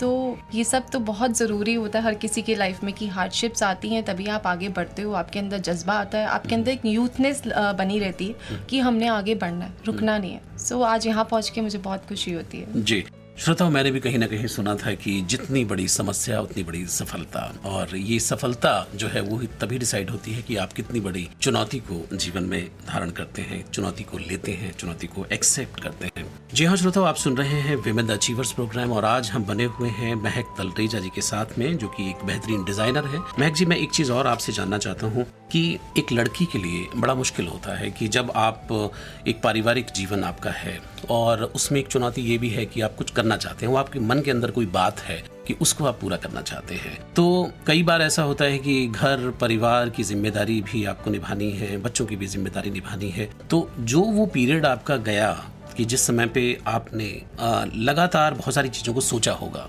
शादी के बाद, उस दौर को आप थोड़ा सा हमारे साथ शेयर करें। थोड़ी सी पर्सनल चीज़ें हैं जिसको मैं जानना चाहता हूँ, जो कि हमारे श्रोता जानना चाहते हैं कि उनके साथ भी कहीं ना कहीं ये चीज़ें होती हैं। जैसे मैंने कहा कि मुश्किलें तो आती ही हैं, शुरुआत में ज़्यादा आती हैं। घर परिवार में भी एकदम से तो साथ नहीं दिया कि आप काम कर लो, बिकॉज बच्चे भी छोटे थे और कोई एक्सपीरियंस नहीं था मेरे पास, कोई डिग्री नहीं थी, तो उन्होंने भी एक चैलेंज ही दिया था, कुछ कर दिखाओ पहले। अच्छा। पहले हम देखें कि आप कितने सीरियस हो अपने काम को लेके। ओके। आप कुछ कर भी सकते हो नहीं। एक ऑपोजिशन की तरह वो मेरे सामने खड़े थे, मेरे इन-लॉज। तो मैंने वो चैलेंज लिया, मैंने कहा ये अगर मुझे कोई चैलेंज दिया है और मुझे परमात्मा ने कुछ ऐसा दिया है इशारा कि मैं कुछ काम करूं, तो मुझे आज मौका मिला है अपनी क्षमता दिखाने का। तो मैंने जी जान से काम किया और एक वक्त ऐसा भी आया जब उन्होंने मुझे बुला के बोला कि हम हार गए। अच्छा, तुम जीत गई। वाह, क्या बात है, क्या बात है। उन्होंने कहा कि भाई हम हार गए और आप जीत गए। आप जीत गए कि हमने देख लिया कि बेटा आपको कोई रोक नहीं सकता। अच्छा, तो क्या चीज़ थी उसके अंदर? वो कंसिस्टेंसी थी, हार्डवर्क था या क्या था? हार्डवर्क था, क्योंकि मुझे लगता था कि मैंने कहीं ना कहीं अगर मैं आज एक काम शुरू कर रही हूँ तो मुझे उसको बीच में ही नहीं छोड़ना। ओके। मुझे उसको एक मुकाम तक तो पहुँचाना ही है। ये नहीं था कि मुझे किसी को हराना था या जिताना था, मुझे सिर्फ आगे बढ़ना था। मुझे सिर्फ अपना लक्ष्य दिख रहा था कि मैंने अगर एक काम को शुरू किया है, अगर मैं किसी चीज़ में पड़ी हूँ तो मुझे उसको एक अंजाम तक लेके जाना है। मुझे एक उसको चीज़ तक लेके जाना कि हाँ, लोग बोले कि इस बच्चे ने अगर काम शुरू किया है तो हाँ, यहाँ तक ये पहुँची है। तो ऐसे ही था, तो वो उनका भी अपनी तरफ देखना बहुत ज़रूरी था। अगर वो मुझे ऐसे चैलेंज नहीं देते तो शायद मैं ऐसे इतना हार्डवर्क करती भी नहीं। उन्होंने अगर मुझे इतना ओवर पैम्पर्ड करके रखा होता तो शायद मैं यहाँ तक पहुँचती ही नहीं। जी बिल्कुल बिल्कुल। उनके ये चीज़ में भी मुझे बहुत हेल्प मिली कि मैं कैसे अपने आप को प्रूव करूँ। और उनका ये डायलॉग आज तक मुझे याद है कि बेटा, अब आपको कोई रोक नहीं सकता और अब हम आपके साथ हैं। ये किसने बोला था डायलॉग? ये मेरे फादर इन लॉ। वाह वाह, क्या बात है। आपके ससुर ने ये बोला, ससुर साहब ने, कि भाई बेटा अब आपको कोई नहीं रोक सकता। मुझे लगता है कि इसमें कि गर्व की भी अनुभूति होगी बहुत। और आज मतलब वो मेरी जिंदगी में एक ऐसे पिलर हैं जिनको देख के ही मैं आगे यहाँ तक पहुंची हूँ। आज वो मेरे पीछे ऐसे खड़े रहते हैं कि बेटा मैं आपके पीछे हूँ। क्या बात है, क्या बात कोई भी समस्या है, कोई भी आपकी लाइफ में प्रॉब्लम है तो मैं हूँ। अगर आज मेरे स्टूडियो में जाने में मुझे कोई प्रॉब्लम होती है तो वो मेरे से पहले पहुंचे हुए होते हैं। ओके, क्या बात है, क्या बात है। महक जी, एक चीज़ और हम जानना चाहते हैं कि चूंकि जब बात महिलाओं की होती है और अचीवर्स की बात जब हम कर रहे हैं तो उसमें हस्बैंड का रोल भी बहुत इम्पॉर्टेंट है, क्योंकि बिना हस्बैंड के कंसेंट के, बिना हस्बैंड की रजामंदी के बहुत सारी चीज़ें नहीं हो पाती हैं। ठीक है, परिवार अपनी जगह पे है, तो थोड़ा सा हम ये भी जानना चाहते हैं आपकी इस यात्रा में कि जब आपने ये करने का ठाना तो आपके हस्बैंड का क्या रिएक्शन था? क्या उन्होंने आगे बढ़ के आपका स्वागत किया इस कदम का कि भाई आप आगे बढ़िए और हम साथ हैं आपके? जी बिल्कुल, उन्होंने हर जगह हर पल साथ दिया। आज मैं जो भी हूँ उनकी वजह से हूँ। उन्होंने ही हिम्मत दिखाई कि आगे चलो। जहाँ भी जाना होता था वो मेरे साथ चलते थे। कोई ऐसी जगहें होती थी जहाँ पे मैं अकेली नहीं पहुँच सकती थी या मुझे नहीं नॉलेज थी तो उन्होंने हमेशा मुझे साथ दिया। कभी नहीं बोला कि तुम्हारा काम है, तुम खुद देखो, या हम क्यों करें, या तुमने स्टार्ट किया है, ये तुम्हारा काम है, हमारा नहीं है। या उन्होंने कहा नहीं, ये अगर आपका काम है तो ये मेरा भी काम है। आप कहीं पहुँचोगे तो उसमें मेरा भी नाम है। तो उन्होंने हमेशा एक एज अ गुड हस्बैंड कह लो, पार्टनर कह लो, उन्होंने हमेशा मेरा साथ दिया है। आज की डेट में अगर स्टोर भी मेरा जो बना है उसमें मैं कहूँगी उनका ही हाथ है।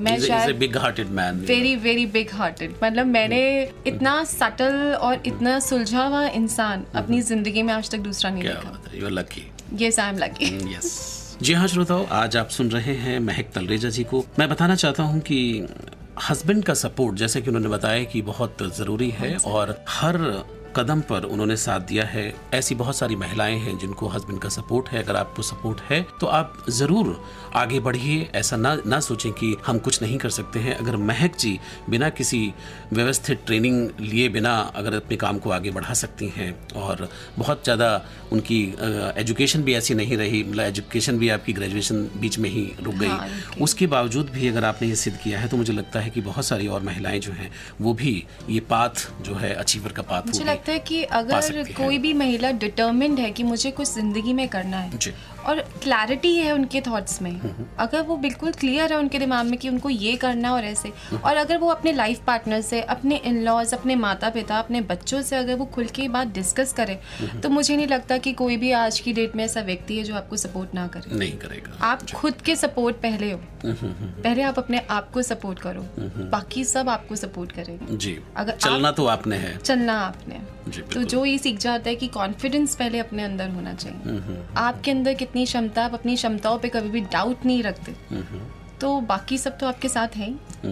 फिर धीरे धीरे सारी चीजें आपके साथ होती जाती हैं। जी, क्या बात है। मुझे लगता है कि एनर्जी अगर आदमी थ्रू करता है तो उस एनर्जी से अट्रैक्ट होकर के बहुत सारे लोग सामने आते हैं, और घर परिवार के लोगों को अगर एक क्लियर रास्ता नजर आता है तो वो भी आपके साथ खड़े हो जाते हैं। महक तलरेजा की बातों से ऐसा लग रहा है कि शायद और भी इस देश की ऐसी महिलाएं हैं कि जो भी आगे बढ़ना चाहती हैं तो वो इस रास्तों को अपना करके अपना जीवन आगे बढ़ा सकती हैं। महक जी, एक चीज़ और मैं जानना चाहता हूं कि घर का सपोर्ट, हस्बैंड का सपोर्ट, आपकी अपनी कड़ी मेहनत, लगन, हार्ड वर्क, उससे आपने एक चीज़ खड़ी की, लेकिन चुनौतियां जो हैं वो जीवन का एक बहुत ही सुंदर रूप है। मैं कहूँगा कि अगर जीवन में चुनौतियां नहीं हैं तो फिर कुछ भी नहीं है। तो हर पल जो है जीवन एक चुनौती से भरा हुआ है, नए रास्ते हैं, नई चीज़ें हैं, नई बातें हैं। तो जब आप इस बिजनेस के अंदर हैं तो किस तरह की चुनौतियां आपको सामने आती हैं? क्या उनको बहुत अच्छी तरीके से हल कर लिया जाता है या अभी भी घर का सपोर्ट चाहिए होता है? क्या सिनेरियो है? चुनौतियाँ तो देखो रोज आती हैं, डेली। कहते हैं ना, प्रॉब्लम्स आर इनएविटेबल।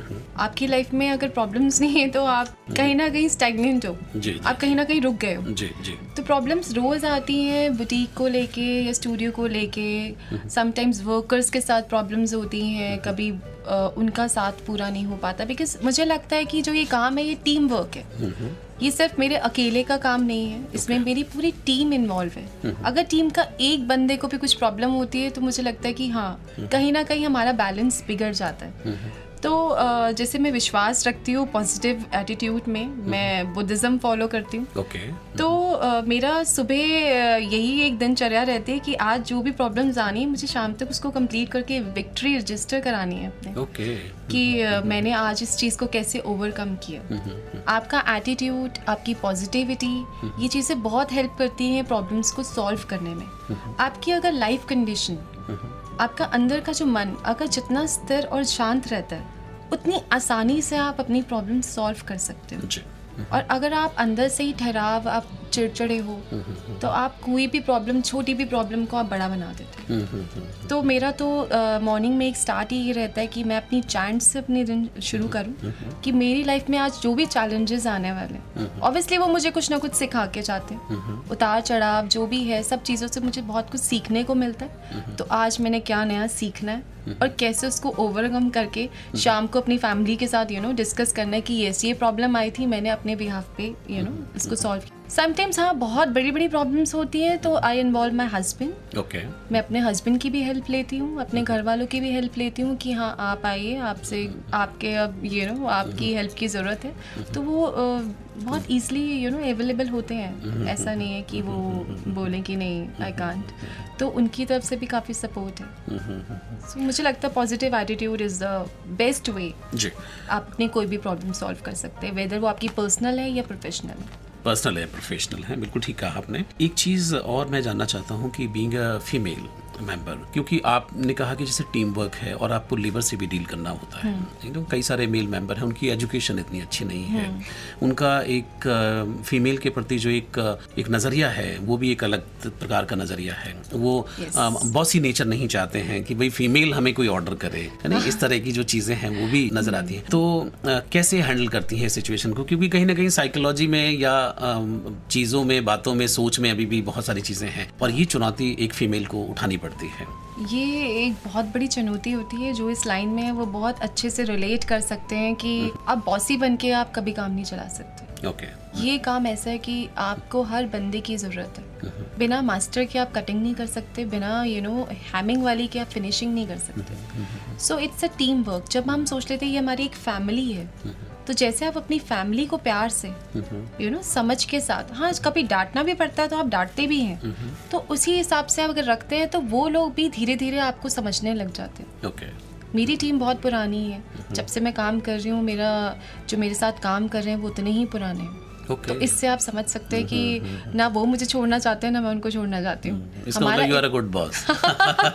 बॉस तो नहीं बोलेंगे, हाँ मैं उनको एक फैमिली की तरह ट्रीट करती हूँ कि हाँ ये मेरी एक फैमिली है जिनकी वजह से आज हमारा इतना बड़ा बिजनेस है। इसमें हर एक बंदा उतना ही इम्पोर्टेंट है। अगर आप किसी को रिस्पेक्ट या इम्पोर्टेंस देते हो तो मुझे लगता है कि चाहे वो कोई भी बंदा, चाहे वो कम पढ़ा लिखा है या वो लेबर क्लास से है, वो आपको उतनी रिस्पेक्ट वापस देता है। भले ही वो कभी आपके टिफिन टफ्स चलती रहती हैं लाइफ में, बट वो टेम्परेरी होती है, वो लॉन्ग टर्म तक नहीं चलती। कहा भी गया है कि आप जैसा दूसरों को देते हैं वैसा ही आपको मिलता है। वैसा ही आपको मिलता है। जी बिल्कुल ठीक कहा आपने। और आज हमारे साथ हैं महक तलरेजा जी। महक जी, जीवन एक उत्सव का नाम है कि जब आप काम कर रहे होते हैं, काम में डूबे होते हैं, तो दूसरे भी आपको लोग देख करके इंस्पायर होते हैं। आपकी फैमिली में ऐसी बहुत सारी लड़कियां होंगी, हाँ जी, जो आपकी तरफ देखती होंगी, वो सोचती होंगी कि दीदी ने ऐसा किया है, भाभी ने ऐसा किया है, इन्होंने ऐसा किया है, या मेरी दोस्त ने ऐसा किया। बहुत सारी ऐसी, हर किसी की सिचुएशंस अलग अलग होती हैं। तो क्या ऐसी स्टेज जो है उसमें अब तो मुझे लगता है कुछ फ़ोन कॉल आने शुरू हो गए होंगे कि हम ये कुछ करना चाहते हैं, थोड़ा गाइड करिए हमें। बहुत से लोग हैं, ऐसे बहुत फ्रेंड सर्कल में जिनको मैंने गाइड किया है और वो आज वर्किंग है, और मुझे उनको देख के कभी भी ये नहीं लगता कि they are my competitors. Okay. मुझे लगता है कि ठीक है, वो अपने हिसाब से बहुत अच्छा काम कर रहे हो। अगर मैं किसी एक बंदे को भी अपने लाइफ में अगर इंस्पायर कर सकती हूँ तो व्हाई नॉट। इससे अच्छा और क्या काम हो सकता है। हम अपने आप को, अपने बिजनेस को, अपनी फैमिली को तो देखते ही हैं, हमारा कुछ कर्तव्य सोसाइटी की तरफ भी है जो हमें एक वो भी रोल प्ले करना चाहिए। जिस टाइम मैं काम कर रही थी उस टाइम मुझे भी ऐसे लोगों की बहुत ज़रूरत थी, तो मैं उनसे रिलेट कर पाती हूँ कि भाई उस टाइम मैं भी चाहती थी कोई मुझे गाइड करे, मुझे एक एक गली में जाके ढूंढना ना पड़े सामान कि ये चीज़ कहाँ मिलती है, काश मुझे कोई बताने वाला होता। तो मैं तो बहुत खुशी से या उनको हर चीज़ गाइड करती हूँ कि ठीक है, क्यों नहीं, आप लोग भी मेरी तरह आगे बढ़ सकते हैं, एक छोटा सा बिजनेस खोल सकते हैं, दूसरों को जॉब अपॉर्चुनिटीज़ दे सकते हैं। तो क्यों नहीं, अगर हम थोड़ा सा भी योगदान सोसाइटी की तरफ करते हैं तो व्हाई नॉट। और ये पोटेंशियल हर किसी के अंदर। तो मेरे से इंस्पायर होकर बहुत सारी लेडीज़ ने अपना काम शुरू किया। कोई ज्वेलरी डिज़ाइनिंग में गया, किन्होंने अपना बुटीक्स भी खोले हैं, तो वो भी बहुत अच्छी अपनी फील्ड में बहुत अच्छा काम कर रहे हैं। They are still my friends, they are not my competitors. Okay. ये तो नहीं प्रोफेशनल उसकी बात, लेकिन जब सफलता आती है या सफलता में गिरावट भी आती है, तो हम अभी तो इस तरफ की बात कर रहे हैं कि जब सफलता आती है तो अपने साथ में बहुत सारे चेंजेस लेके आती है। आपकी पर्सनल लाइफ चेंज होती है, आपका प्रोफेशन में बहुत सारे बदलाव आते हैं। तो कुछ लोग ऐसे भी होंगे जो आपसे पर्सनल भी सलाह लेना चाहते होंगे कि ठीक है, हमें कोई बिजनेस नहीं करना, but look at her, you know, कि उन्होंने अपने परिवार को, समाज को, बच्चों को, पति को, यू नो, सबको कैसे संभाल के और अपना बिजनेस किया। तो किस तरह की भी कुछ सलाह? हाँ, ऐसे भी बहुत मेरे अपने फैमिली मेम्बर्स ही हैं जो बहुत कॉल करके ऐसे पूछते हैं, गाइडेंस लेते हैं। तो मेरा उनके साथ हमेशा अटैचमेंट बना रहता है कि जब भी उनको किसी चीज़ की गाइडेंस की ज़रूरत होती है तो मैं ज़रूर शेयर करती हूँ उनके साथ कि ऐसे आप अपना तालमेल बिठा सकते हैं। बीइंग अ पॉजिटिव पर्सन, आप अपनी लाइफ में वो ईजिली चेंजेस ला सकते हैं जो बहुत डिफिकल्ट लगते हैं। तो life is very simple. Everyone, आप ये देखिए ना, आज की अगर आप किसी भी बात के कोर में जाएंगे तो क्या चाहता है इंसान? हर चीज़ में, पैसे के अंदर भी आप क्या चाहते हो? एक खुशी ढूंढते हो। जी। तो लाइफ का जो फंडा है वो बहुत ईजी है, हैप्पीनेस। तो अगर मेरे थ्रू किसी की लाइफ में हैप्पीनेस आती है तो why not. I really love to give guidance to others कि उनको किसी भी तरीके की ज़रूरत होती है तो हाँ, मैं हमेशा होती हूँ उनको गाइड करने के लिए, ताकि उनकी लाइफ में भी वही खुशी बनी रहे जो हमारी लाइफ में है। जी। खुशी बांटने से बढ़ती है। खुशी बांटने से बढ़ती है, विद्या भी बांटने से बढ़ती है, और आप दोनों चीज़ें दे रही हैं, विद्या भी दे रही हैं और खुशी भी दे रही हैं। जी हाँ श्रोताओ, आप सुन रहे हैं विमेन द अचीवर प्रोग्राम। आज हम बात कर रहे हैं महक तलरेजा जी से। मैं थोड़ा सा बताना चाहता हूँ कि महक तलरेजा दिल्ली से हैं और एक बेहतरीन डिज़ाइनर हैं, और उनका एक शोरूम है अशोक विहार में, महक तलरेजा स्टूडियो के नाम से, जो कि वो बहुत ही सुंदर सुंदर डिज़ाइंस वहाँ पे जो गारमेंट्स हैं उनको वो बनाते हैं, और वो आपके लिए कार्य करते हैं कि आप कैसे और ज़्यादा सुंदर दिखाई दें। ये उनकी महारत इसमें हासिल है, और इसके लिए वो लगातार काम कर रही हैं, और उन्होंने अपना एक नाम डिज़ाइनिंग में बनाया है डिज़ाइनर्स के बीच में, और इसके लिए उनको कई बार कुछ न्यूज़ चैनल्स ने भी उनको कवर किया है, जिसमें कि डेली चैली जो है वो एक प्रमुख चैनल है। महक जी, एक चीज़ और भी मैं जानना चाहता हूँ कि देश हमारा बहुत बड़ा है, 125 करोड़ की जनसंख्या है। अभी वक्त बदला है, अभी वो समय नहीं है कि जब महिलाओं को ये कहा गया हो कि भाई आप सिर्फ चूल्हे चौके तक ही सीमित हैं, या इस तरह की जो चीज़ें अभी भी कहीं जगह पे हैं, लेकिन महिलाओं ने सिद्ध किया है कि वो हर क्षेत्र में अच्छा काम कर सकती हैं। और अभी कुछ सोच में भी बदलाव है, पारिवारिक सोच में भी बदलाव है, जो पुरुष समाज है उसके अंदर भी बदलाव है, कि उनको लग भी रहा है कि भाई उनको एम्पावर करना चाहिए, उनको साथ देना चाहिए, उनको चाहे घर में चाहे परिवार में जिस तरह से भी। तो बहुत सारी ऐसी महिलाएं हैं बीबी की जो सोच तो लेती हैं कि मैं करना चाहती हूँ, या ये मैं करूँगी, या एक दिन ऐसा आएगा कि मैं उसको करके दिखाऊंगी, लेकिन कहीं ना कहीं वो स्टेप नहीं ले पाते हैं। तो थोड़ा सा हम जानना चाहते हैं कि क्या कहना चाहते हैं, क्योंकि अब तो सरकार भी प्रो है, बहुत सारी अपॉर्चुनिटीज उनके पास है। मैं तो यही कहूँगी, जैसे मोदी सरकार ने इतनी सारी योजनाएं निकाली हैं, तो उनका वो फ़ायदा उठाएं, उनका लाभ उठाएं, और आगे बढ़ने के लिए वो ये ना सोचे कि कल किसी दिन मैं करूँगी, जो है वो आज है। ओके। आज पे अगर आपने फोकस कर लिया तो आप सक्सेसफुल हो। सफलता तो आपको मिलेगी ही मिलेगी। अगर आप कल पे रह गए तो वो कल कभी नहीं आता। ये तो टुमारो नेवर कम्स। तो मेरा तो यही मानना है, जो है वो आज है। आपके अंदर जो भी क्षमता है, अगर आप बाहर जाके काम नहीं कर सकती तो आज आप घर बैठे भी ऐसे बहुत सारी चीज़ें हैं, ऑनलाइन जॉब्स हैं, काफ़ी ऐसी चीज़ें जो आप घर बैठे अपने परिवार के साथ मिलके ये काम कर सकती हैं। और कोई ज़रूरी नहीं है कि आप एक बहुत बड़ा बिजनेस शुरू में सेट कर ले। धीरे धीरे करके अगर आप आगे बढ़ेंगी तो उसमें ज़्यादा मज़ा आएगा, ज़्यादा सीखने को मिलेगा और ज़्यादा समझने को मिलेगा। तो शुरुआत आप आज से करो, छोटे स्केल से करो। बाकी तो गवर्नमेंट इतनी हेल्प कर ही रही है, तो उसके भी आप लाभ से आगे बढ़ सकते हैं। कोई लोन लेने हैं, काफ़ी सारी ऐसी चीज़ें हैं, काफ़ी ऐसे वुमेन एम्पावरमेंट के ऊपर ऐसे ग्रुप्स बने हुए हैं, आप उनसे भी जाके संपर्क कर सकते हैं कि उनकी भी हेल्प ले सकते हैं। अगर आपके अंदर कोई भी क्षमता है, कोई भी काम करने का जज्बा है, आपको रास्ते ही नहीं दिख रहे, तो आप किसी से डिस्कस करके भी आगे पहुंच सकते हैं। तो आजकल बहुत सारे ऐसे रास्ते हैं। जी महक जी, एक चीज़ और भी कि जो अगर किसी फीमेल का ग्राफ अगर आप देखें तो जनरल जो एक मैं बात कर रहा हूँ, ये होता है कि जब वो अपने पिता के घर में होती हैं तो बहुत सारे सपने, उम्मीदें, उड़ान, बहुत सारी चीज़ें होती हैं और उनको लगता है कि मैं एक दिन ये अचीव कर लूँगी, लेकिन सच्चाई से बेखबर। उसके बाद क्या होता है कि जब उनकी शादीशुदा ज़िंदगी होती है तो उसमें नए चैलेंजेस आते हैं और कई बार जो है वो नैगिंग शुरू हो जाती है। कई बार ये भी होता है कि नहीं, ये नहीं करना, वो नहीं करना, हमारा सिस्टम ये नहीं है, हमारे घर का तो ये सिस्टम है। तो वो कहीं ना कहीं ग्राफ जो है वो नीचे आता है। फिर जब वो उनके बच्चे बड़े हो जाते हैं तो वो सेकेंड इनिंग होती है उनकी, तो सेकेंड इनिंग में फिर वो एक तरीके से उड़ान के लिए हौसला भरती हैं और कहती हैं कि भाई नहीं, अब मुझे कुछ ना कुछ करना है। तो इस बीच में कई बार एक फोबिया भी बैठ जाता है महिलाओं के दिल में। उनको लगता है कि अरे अब तो क्या, अब तो उम्र चली गई, यानी हम भी कभी थे, हम भी कभी कर सकते थे, हम भी कभी सुंदर दिखते थे, हम भी कभी इतने एनर्जी से भरे होते थे। तो कुछ कहना चाहेंगे ऐसी महिलाओं के लिए? ऐसी महिलाओं के लिए मैं यही बोलना चाहूँगी, कभी भी अपने आप को अंडर एस्टिमेट ना करें। Age is just a number. Age जो है वो एक नंबर है, उसको ऐसे नंबर की तरह never underestimate the power of woman. Common man. I will say never estimate the power of a woman. अगर एक औरत चाहे तो वो कुछ भी कर सकती है। ठीक है, मैं इसमें ये भी कहूँगी कि हमारे समाज में जितने भी मेन हैं या जो आदमी हैं, वो प्लीज़ अपनी वाइफ, अपनी बेटियों को, अपनी जितनी भी घर में औरतें हैं उनको सपोर्ट करें, उनसे पूछें, उनके साथ बैठें, उनके साथ डिस्कस करें और अगर उनके अंदर पोटेंशियल है और आपका कहीं ना कहीं योगदान से वो कहीं पहुंच सकती हैं तो ज़रूर उनकी मदद करें।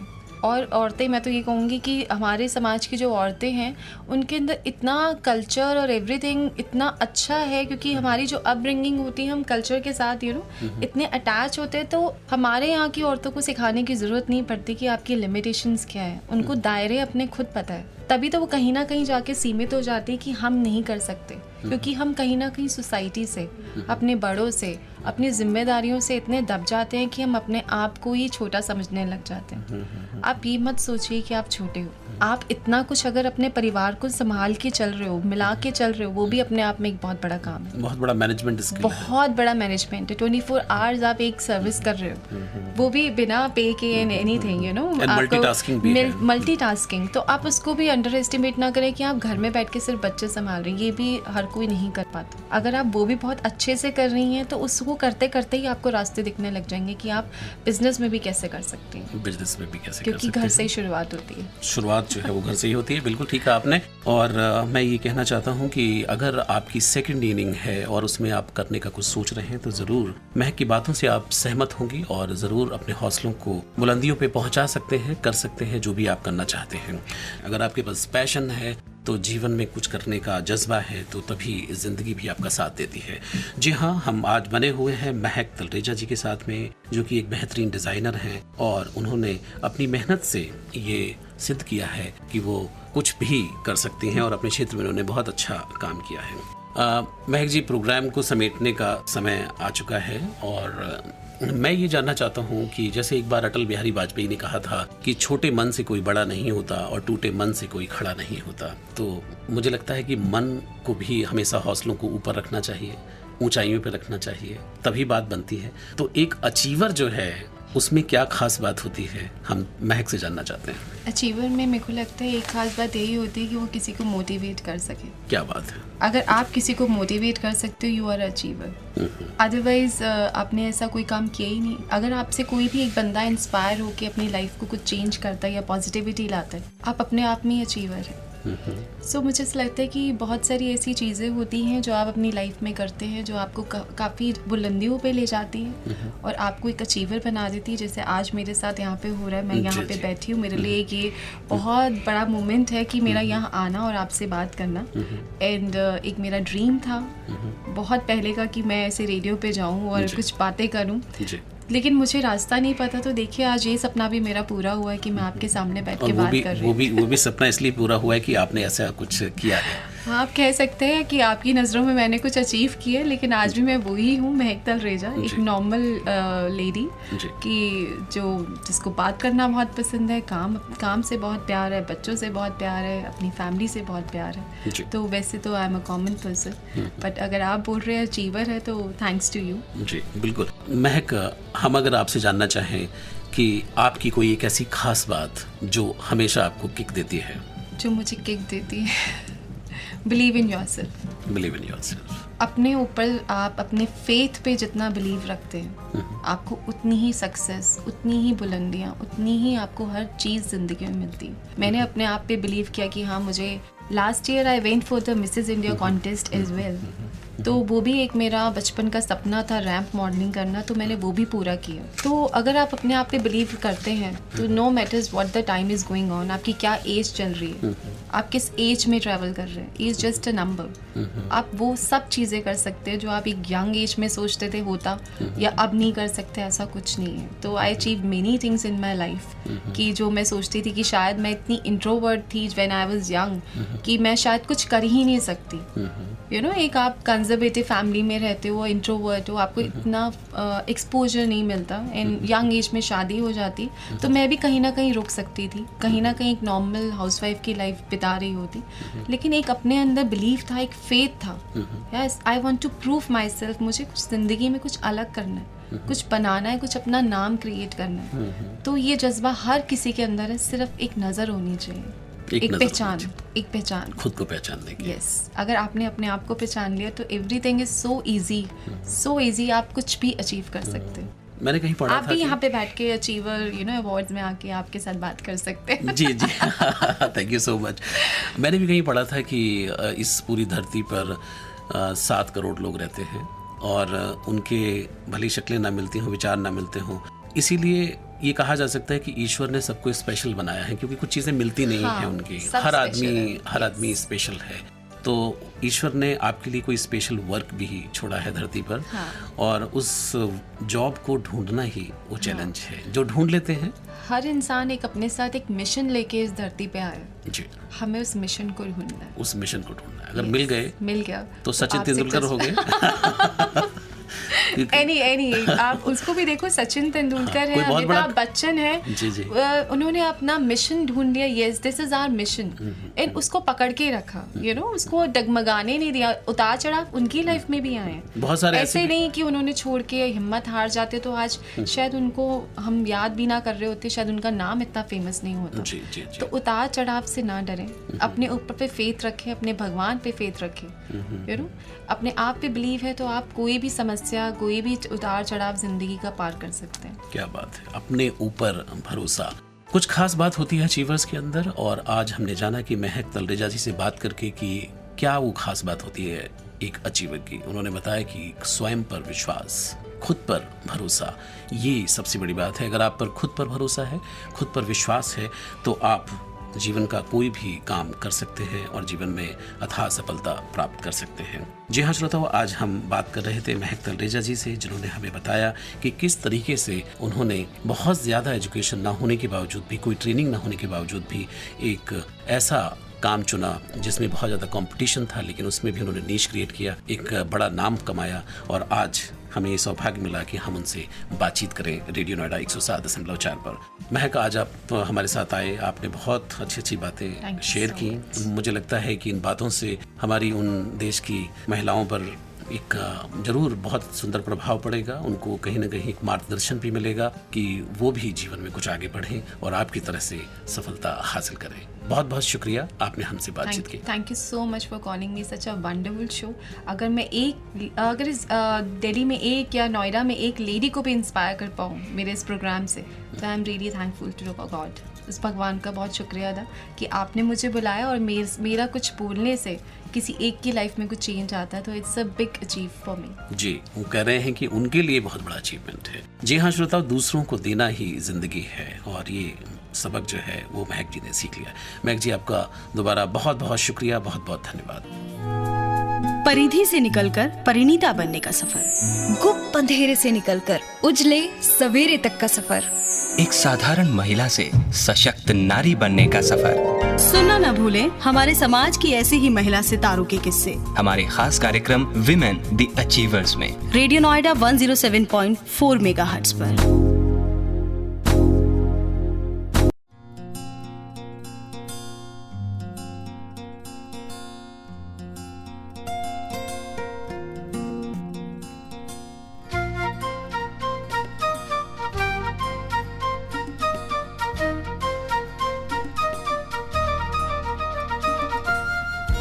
In the morning, at noon, in the evening, and tonight. Yeah, आपकी आवाज़ 107.4. Yeah, आपकी आवाज़ all the time. 107.4 Radio Noida. 107.4 Radio Noida. 107.4 Radio Noida. 107.4 Radio Noida. Yeah, आपकी आवाज़. Yeah, आपकी आवाज़. Yeah, आपकी आवाज़. Yeah, आपकी आवाज़. परिधि से निकलकर परिणीता बनने का सफर, गुप्त अंधेरे से निकलकर उजले सवेरे तक का सफर, एक साधारण महिला से सशक्त नारी बनने का सफर। सुनना न भूलें हमारे समाज की ऐसी ही महिला सितारों के किस्से हमारे खास कार्यक्रम विमेन द अचीवर्स में रेडियो नोएडा 107.4 मेगाहर्ट्ज पर। रेडियो नोएडा 107.4 पर मैं हूं सुशील भारती और श्रोताओं, आप सुन रहे हैं विमेन द अचीवर्स प्रोग्राम। जी हाँ श्रोताओं, हर बार की तरह हम आपकी मुलाकात किसी एक खास मेहमान से हर बार कराते हैं। इस बार हम आपकी मुलाकात कराने जा रहे हैं संध्या एस पाठक से। संध्या जी, आपका बहुत बहुत स्वागत है हमारे स्टूडियो में। धन्यवाद। मैं बताना चाहता हूँ अपने श्रोताओं को कि संध्या जी फाउंडर हैं दृष्टिकोण, एक फर्म है जो चलाती हैं और उसमें ट्रेनिंग प्रोग्राम्स चलाती हैं। क्या है ये ट्रेनिंग प्रोग्राम्स, किनके लिए ये ट्रेनिंग प्रोग्राम्स, हम जानते हैं संध्या जी से। संध्या, सबसे पहले मैं ये जानना चाहता हूँ कि दृष्टिकोण जो है ये क्या है, हमारे श्रोता जानना चाहते हैं। बिल्कुल सुशील जी, दृष्टिकोण एक फर्म है जो ट्रेनिंग फर्म है बेसिकली, जो women and teachers and educators के लिए बनाया गया था। कोर बिलीफ ये है हमारा कि ये हमारे स्ट्रक्चर्स हैं, ये बोन्स हैं हमारे सोसाइटी के, and we want to ensure that educators, teachers and women they get empowered to move the society ahead. They realise that they have a very important role in the society, not just taking care of the home but also improving the society. So our training programs are focused on these women and teachers to see that they are, they are part of the society as well, in also instrumental in making the growth of the society. Okay. So दृष्टिकोण के सारे programs जो मैं design करती हूँ personally, I ensure that it's a step ahead for women and educators. Other than that, we do have our corporate programs. We do have spoken English classes for women. We do have accent training that we do. We have a lot of motivational programs that we run.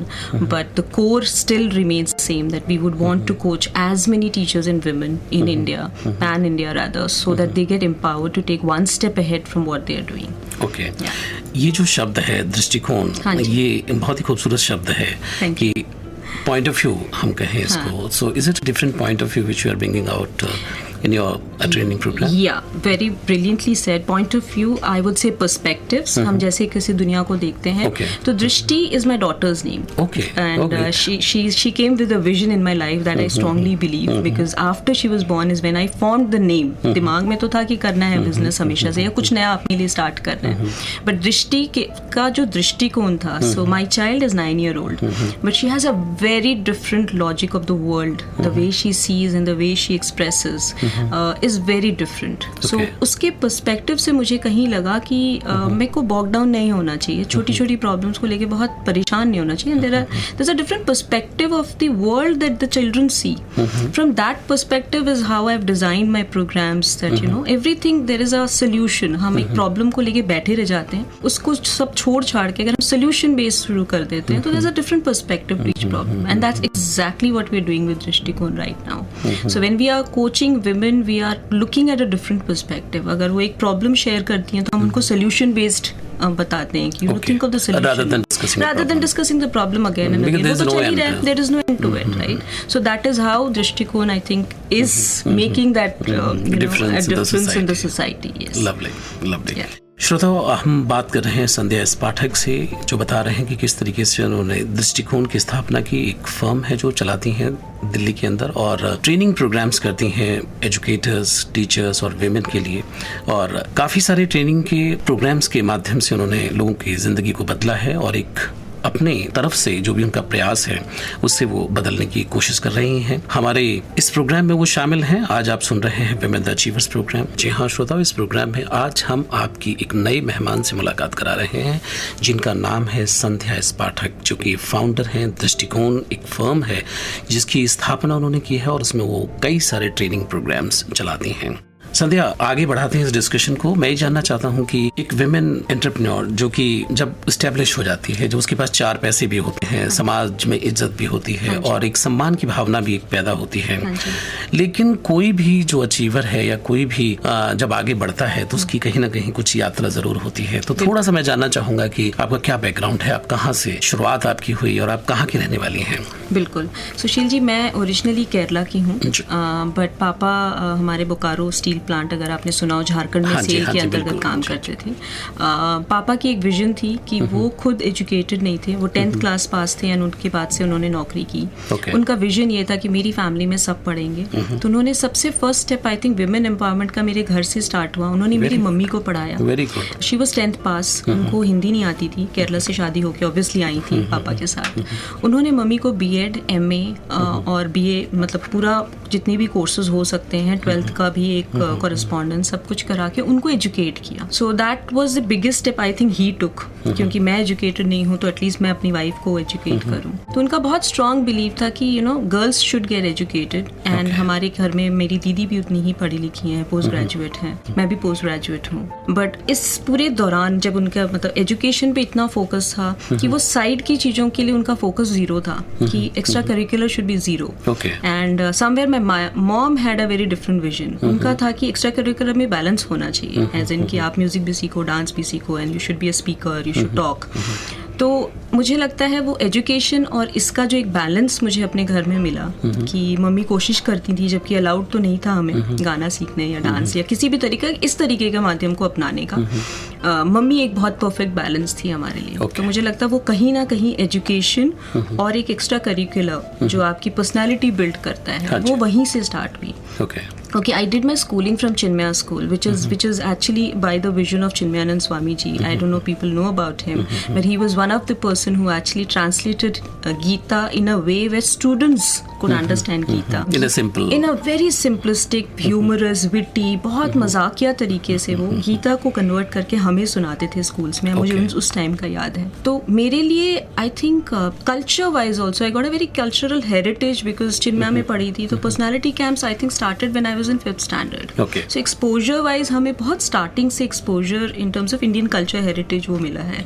तो that is my background in terms of education. Then I move to Nagpur where I did my graduation. Graduation. Then I also did my post graduation from Bhubaneswar. And वहाँ से मेरी journey actually मुझे लगा कि okay corporate world एक different world है. उसके पहले तो हमें नहीं पता क्योंकि हम बहुत छोटे से टाउन से, middle class family, you know, schools and then college and then शादी, शायद यही होता है and result. But my father wanted me to do MBA. उनको था कि नहीं, मैनेजरियल लेवल पे मैंने बहुत स्ट्रगल किया है. संध्या जी, मैं टूकूंगा यहाँ पे आपको कि आपके फादर में ऐसी क्या बात थी कि उन्होंने अपनी वाइफ को भी पढ़ाया, आपकी माँ को भी पढ़ाया, और वो चाहते थे कि आप MBA भी करें. ऐसा उनके मन में, ये कभी आपने जानने की कोशिश की कि ये फर्म बिलीव क्यों था उनके मन में? फर्म बिलीव से ज़्यादा मुझे लगता है वो अपना एक गैप फिलअप कर रहे थे अपनी लाइफ का कि वो ना पढ़ पाए तो एटलीस्ट मैं आगे किसी को पढ़ा पाऊँ. क्योंकि उनको ये पता था कहीं ना कहीं कि उनको अर्निंग में आना है. He is the bread winner of the family, right? So he can not take his studies ahead. And he was super intelligent. I have not seen a person who can calculate mathematics as fast as he is. He still very very intelligent. इनकी memory बहुत sharp थी. तो कहीं ना कहीं मुझे लगता है उनके दिल में एक वो था कि मैंने नहीं पढ़ा तो एटलीस्ट मैं कोशिश करूँ कि मैं आगे बच्चों को पढ़ाऊँ. आई थिंक सब पेरेंट्स कहीं ना कहीं अपना एक गैप फिलअप करते हैं. अगर मैं अपने आप को देखूं तो मैंने अपनी बेटी को वो पूरी छूट दी हुई है. मैंने उसको बाकी एक्स्ट्रा करिकुलर में कहीं नहीं रोका हुआ है. मैंने कहा एजुकेशन भी करो, बट अगर आप आर्ट में इंटरेस्टेड हो तो बच्चे आप आर्ट भी करो. So I am, as you know, I think that gap was there in my childhood. मुझे ऐसा लगा कि अगर मुझे गाना सीखने दिया जाता तो मैं शायद गायिका बनती, क्योंकि मुझे कहा जाता था कि मेरी बहुत अच्छी साउंड है और मुझे गाना चाहिए, बट नहीं कर पाई. But at the same time I think his strength in education was so strong कि हम तीनों अगर देखा जाए तो हम एजुकेशन इंडस्ट्री को बहुत कंट्रीब्यूट कर रहे हैं, as in my sister, my mother and I. So वो आई थिंक हर पेरेंट का होता है. एक छोटी सी गैप किसी के अंदर होती है जो वो फिल करना चाहता है, फुलफिल करना चाहता है, और वो अपनों से ही उसको करते हुए देखना चाहता है.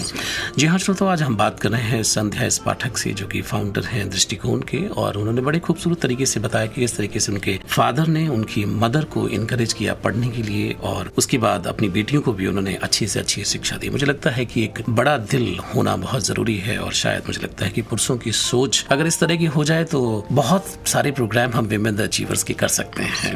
और श्रोताओं, अगर आपके पास कोई प्रश्न है तो आज हम लगातार बने हुए हैं संध्या एस पाठक के साथ में, जो ट्रेंड लोग हैं उनको ट्रेनिंग देती हैं. बड़ी बात है, एक महिला होकर के अपने घर परिवार की जिम्मेदारियां संभालते हुए उन्होंने इस तरह के भी कार्य किए हैं, और जिसमें वो सफलतापूर्वक काम कर रही हैं. संध्या जी, मैं थोड़ा सा, जिस तरह से हमारी यात्रा चल रही थी, आपने कहा कि आपने MBA किया उसके बाद, और उसके बाद आप जॉब में भी आए होंगे. हाँ जी बिल्कुल. सो उसके बाद मैंने वोडाफोन से अपना स्टार्ट किया अपनी करियर. वोडाफोन उस टाइम पे I think Hutch, it was just taken over by Hutch. तो वो ट्रांजिशन फेज में स्टार्ट किया हचिंसन पे. उसके पहले मैंने एक्चुअली एक advertisement agency, because I had specialised in marketing, मैंने ज्वाइन किया था. And from there I move to Vodafone. Vodafone के बाद मैंने अमेरिकन एक्सप्रेस ज्वाइन किया. इस बीच में मतलब क्योंकि मैंने जस्ट MBA के बाद ही किया था तो मेरी शादी उस टाइम नहीं हुई थी. मैं बैंगलोर मूव हुई थी HSBC के अंदर में. HSBC में भी मेरी एक ट्रेनिंग की जर्नी स्टार्ट हुई थी, जहाँ मुझे अगेन ट्रेनिंग का मौका दिया गया, you know, to train a lot of students there जो HSBC ज्वाइन करते हैं. और साथ में मेरी बेटी बॉर्न हुई, and she was a premature baby, so she definitely needed a lot of attention. And I think somewhere it stems from the fact कि मैं बहुत काम करती थी during my pregnancy, so I think the child also had that. तो मैंने break लिया. 2008 is when I resigned, and I took a break. And specially 2008 to 2009 I was taking care of my baby. But एक career woman के लिए मुझे लगता है वो एक स्टेज में एक हेल्प, मुझे अभी भी लगता है कि women need that help in that space when they take a break. क्योंकि they go through a lot. एक होती है मंथली उनकी सैलरी आ रही है जो बंद हो जाता है अचानक से. दूसरी होती है कि कहीं ना कहीं एक आइडेंटिटी है आपकी कॉर्पोरेट में, या आप कहीं भी किसी भी ऑफिस में आप काम करें, आपके 10 लोग मिलते हैं, आपकी एक आइडेंटिटी, आपका एक पोजीशन है, एक टैग लाइन है, राइट? वो खत्म हो जाता है अचानक से, और आप कुछ नहीं, एक मदरहुड कर रहे हैं. And I don't know, as a society are we prepared for it, और हमें कुछ सिखाया नहीं जाता उस बारे में. बताया बहुत कुछ जाता है, सेरेलैक ऐसा बनता है, डायपर ऐसा चेंज होता है, बट जो हम मेंटली उस दौरान एक साल में जो हम गो थ्रू करते हैं वो हमें कोई नहीं सिखाता. I think we really need to work on that space when women take a break. And I have worked with certain women जो 3 साल ब्रेक लेके फिर वापस आना चाहती हैं, और कॉर्पोरेट में अच्छे पोजीशंस में रह के ब्रेक लेती हैं. लेकिन जब वो 3 साल बाद आती हैं सुशील जी, उनकी वो कॉन्फिडेंस जीरो होती है. आई डोंट नो, ऐसा नहीं है कि घर पे उनको सपोर्ट नहीं होगा, बट कहीं ना कहीं वापस दुनिया में फिर से आके अपने आप को एस्टैब्लिश करने के लिए वो जो ब्रेक होता है ना, कहीं क्या फीलिंग होती है? मुझे ऐसा लगता है void, for me if I look at it, मेरे लिए वॉइड था। हर दिन सुबह उठ के मेरे को लगता था माय गॉड मैं करूँगी क्या। ठीक है, बच्चे का काम तो चल ही रहा है, ये तो कहीं फियर नहीं होता कि बहुत कुछ बदल चुका होगा कॉर्पोरेट में, कई सारी तब्दीलियां आ तब आता है जब आप 2 साल, मान लो आपने 2 साल, में तो लकीली मैंने नहीं लिया, बट मैंने 6 महीने में भी अगर जब मैंने जॉब अप्लाई करना शुरू किया, I realize that people don't accept that 6 months as a break. ये तो अब के एरा में we have companies like she heroes and work from home options for women which people have open to it. उस जमाने में ऐसा कुछ ओपननेस था ही नहीं। अगर आपने ब्रेक लिया तो वो पूछेंगे कि आपने ब्रेक क्यों लिया, and motherhood as a break was not considered good that time. It was a break, a career break. आपकी करियर खत्म हो गई। तो उस जमाने में ये फियर था कि पता नहीं क्या होगा, मतलब will they accept me back into the profession. और बच्चे वो फिर पूछते थे कि आपके बच्चे कितने साल के हैं, तो उनके दिमाग में एक मेंटली आई थिंक एचआर के दिमाग में होता था कि बच्चे 3.5-4 साल के स्कूल जाने वाले बच्चे हैं ना, उनकी माओ को रखो। That mindset was there then. अभी I think it has changed. So एक फियर वही होता है कि आज के डेट में भी फियर ही होता है। आज तो इतना फास्ट ग्रोथ हो रहा है, people want women to work fast and they want women to be empowered, strong, confident। मुझे ऐसा लगता है कि कॉर्पोरेट्स में जब ऐसे women को लिया जाता है ना, तो 1 महीना उनको कुछ ना कुछ ट्रेनिंग दी जाए, मोटिवेशन दी जाए, उनकी वो गैप को फिल किया जाए, ब्रिज किया जाए somehow। जो हम एक कैंपस टू कॉर्पोरेट प्रोग्राम्स करते हैं जो कॉलेज के बच्चों के लिए कि भैया आप कॉर्पोरेट ज्वाइन करोगे तो 1 महीने की आप इंडक्शन प्रोग्राम रन करो। आई थिंक विमेन के लिए that should be done because they go through a lot in those 3 years or 2 years of a break that they take, and for them to come back into a workforce उनके लिए एक bridging होनी चाहिए। आपने join किया उसके बाद? हाँ, मैंने तो वर्क नहीं ज्वाइन किया, I directly jumped into my business. तो मेरा तो प्लंज एकदम एक पहाड़ से दूसरे पहाड़ पे कूदा है मैंने। तो it was a struggle, it was definitely a struggle. कई बार ये क्वेश्चन था कि पता नहीं सही किया नहीं किया, and as I said I am a first generation entrepreneur in my family. Sandhya, सबसे पहले जो आपके दिमाग में ये आया कि मुझे बिजनेस करना है, कॉर्पोरेट सेक्टर में काम कर रहे थे, इजी मनी है, पैसे भी आई जाते हैं end of the month, you know, तो उसको छोड़ करके आपका ब्रेक, और ब्रेक के बाद में सीधा बिजनेस। हाँ जी। ये दिमाग में कैसे आया कि मुझे ये बिजनेस करना चाहिए? ये दिमाग में आया ऐसे कि मैं फ्रीलांसिंग कर रही थी ड्यूरिंग दैट टाइम। एक बीच में मुझे ऐसा ब्रेक मिला और मैंने एक सर्टिफिकेशन भी ली ट्रेन द ट्रेनर का, और मैंने सोचा कि ठीक है, अगर मुझे एक अपॉर्चुनिटी मिलता है तो why not, let me take it up. तो मैंने फ्रीलांसिंग काफ़ी एक्सेंट ट्रेनिंग्स करे इंटेलिनेट, NFIS एंड कन्वर्जेस में। उस दौरान जब मैंने वहाँ के ट्रेनर्स को देखा और वहाँ से इंटरेक्ट किया तो मुझे लगा कहीं ना कहीं 1% क्वालिटी मेरी थोड़ी ज़्यादा है। I could definitely feel the connect with the audience there was much more, maybe because I had experience to share and they were just novice in that field. मुझे ऐसा लगा वो नए हैं और उनको शायद इतना एक्सपीरियंस नहीं है। तो वहाँ मेरे दिमाग में आया कि अगर मैं ऐसा कुछ क्रिएट कर पाऊँ जहाँ मैं मेरे अपने प्रोग्राम्स रन हो रहे हो और मेरे खुद के ट्रेन द ट्रेनर प्रोग्राम्स हो, बिकॉज कहीं ना कहीं जो मैंने प्रोग्राम किया था मैं बहुत खुश नहीं थी उस प्रोग्राम से भी। तो मुझे लगा मैं बहुत बेहतर इससे कर सकती हूँ। बट सच बोलो, मेरे को दिमाग में ये बिल्कुल नहीं था कि मैं कंपनी फॉर्म करूंगी। दृष्टिकोण दिमाग में था। मैं बहुत लोगों से मिलती थी without business cards just to see कि am I in the right path, मुझे करना चाहिए नहीं करना चाहिए। बट जो रिस्पॉन्स था दृष्टिकोण का नाम सुनते ही कि oh my God perspective, so are you going to do something different, that give me a boost that know I can do it. That definitely give me a boost.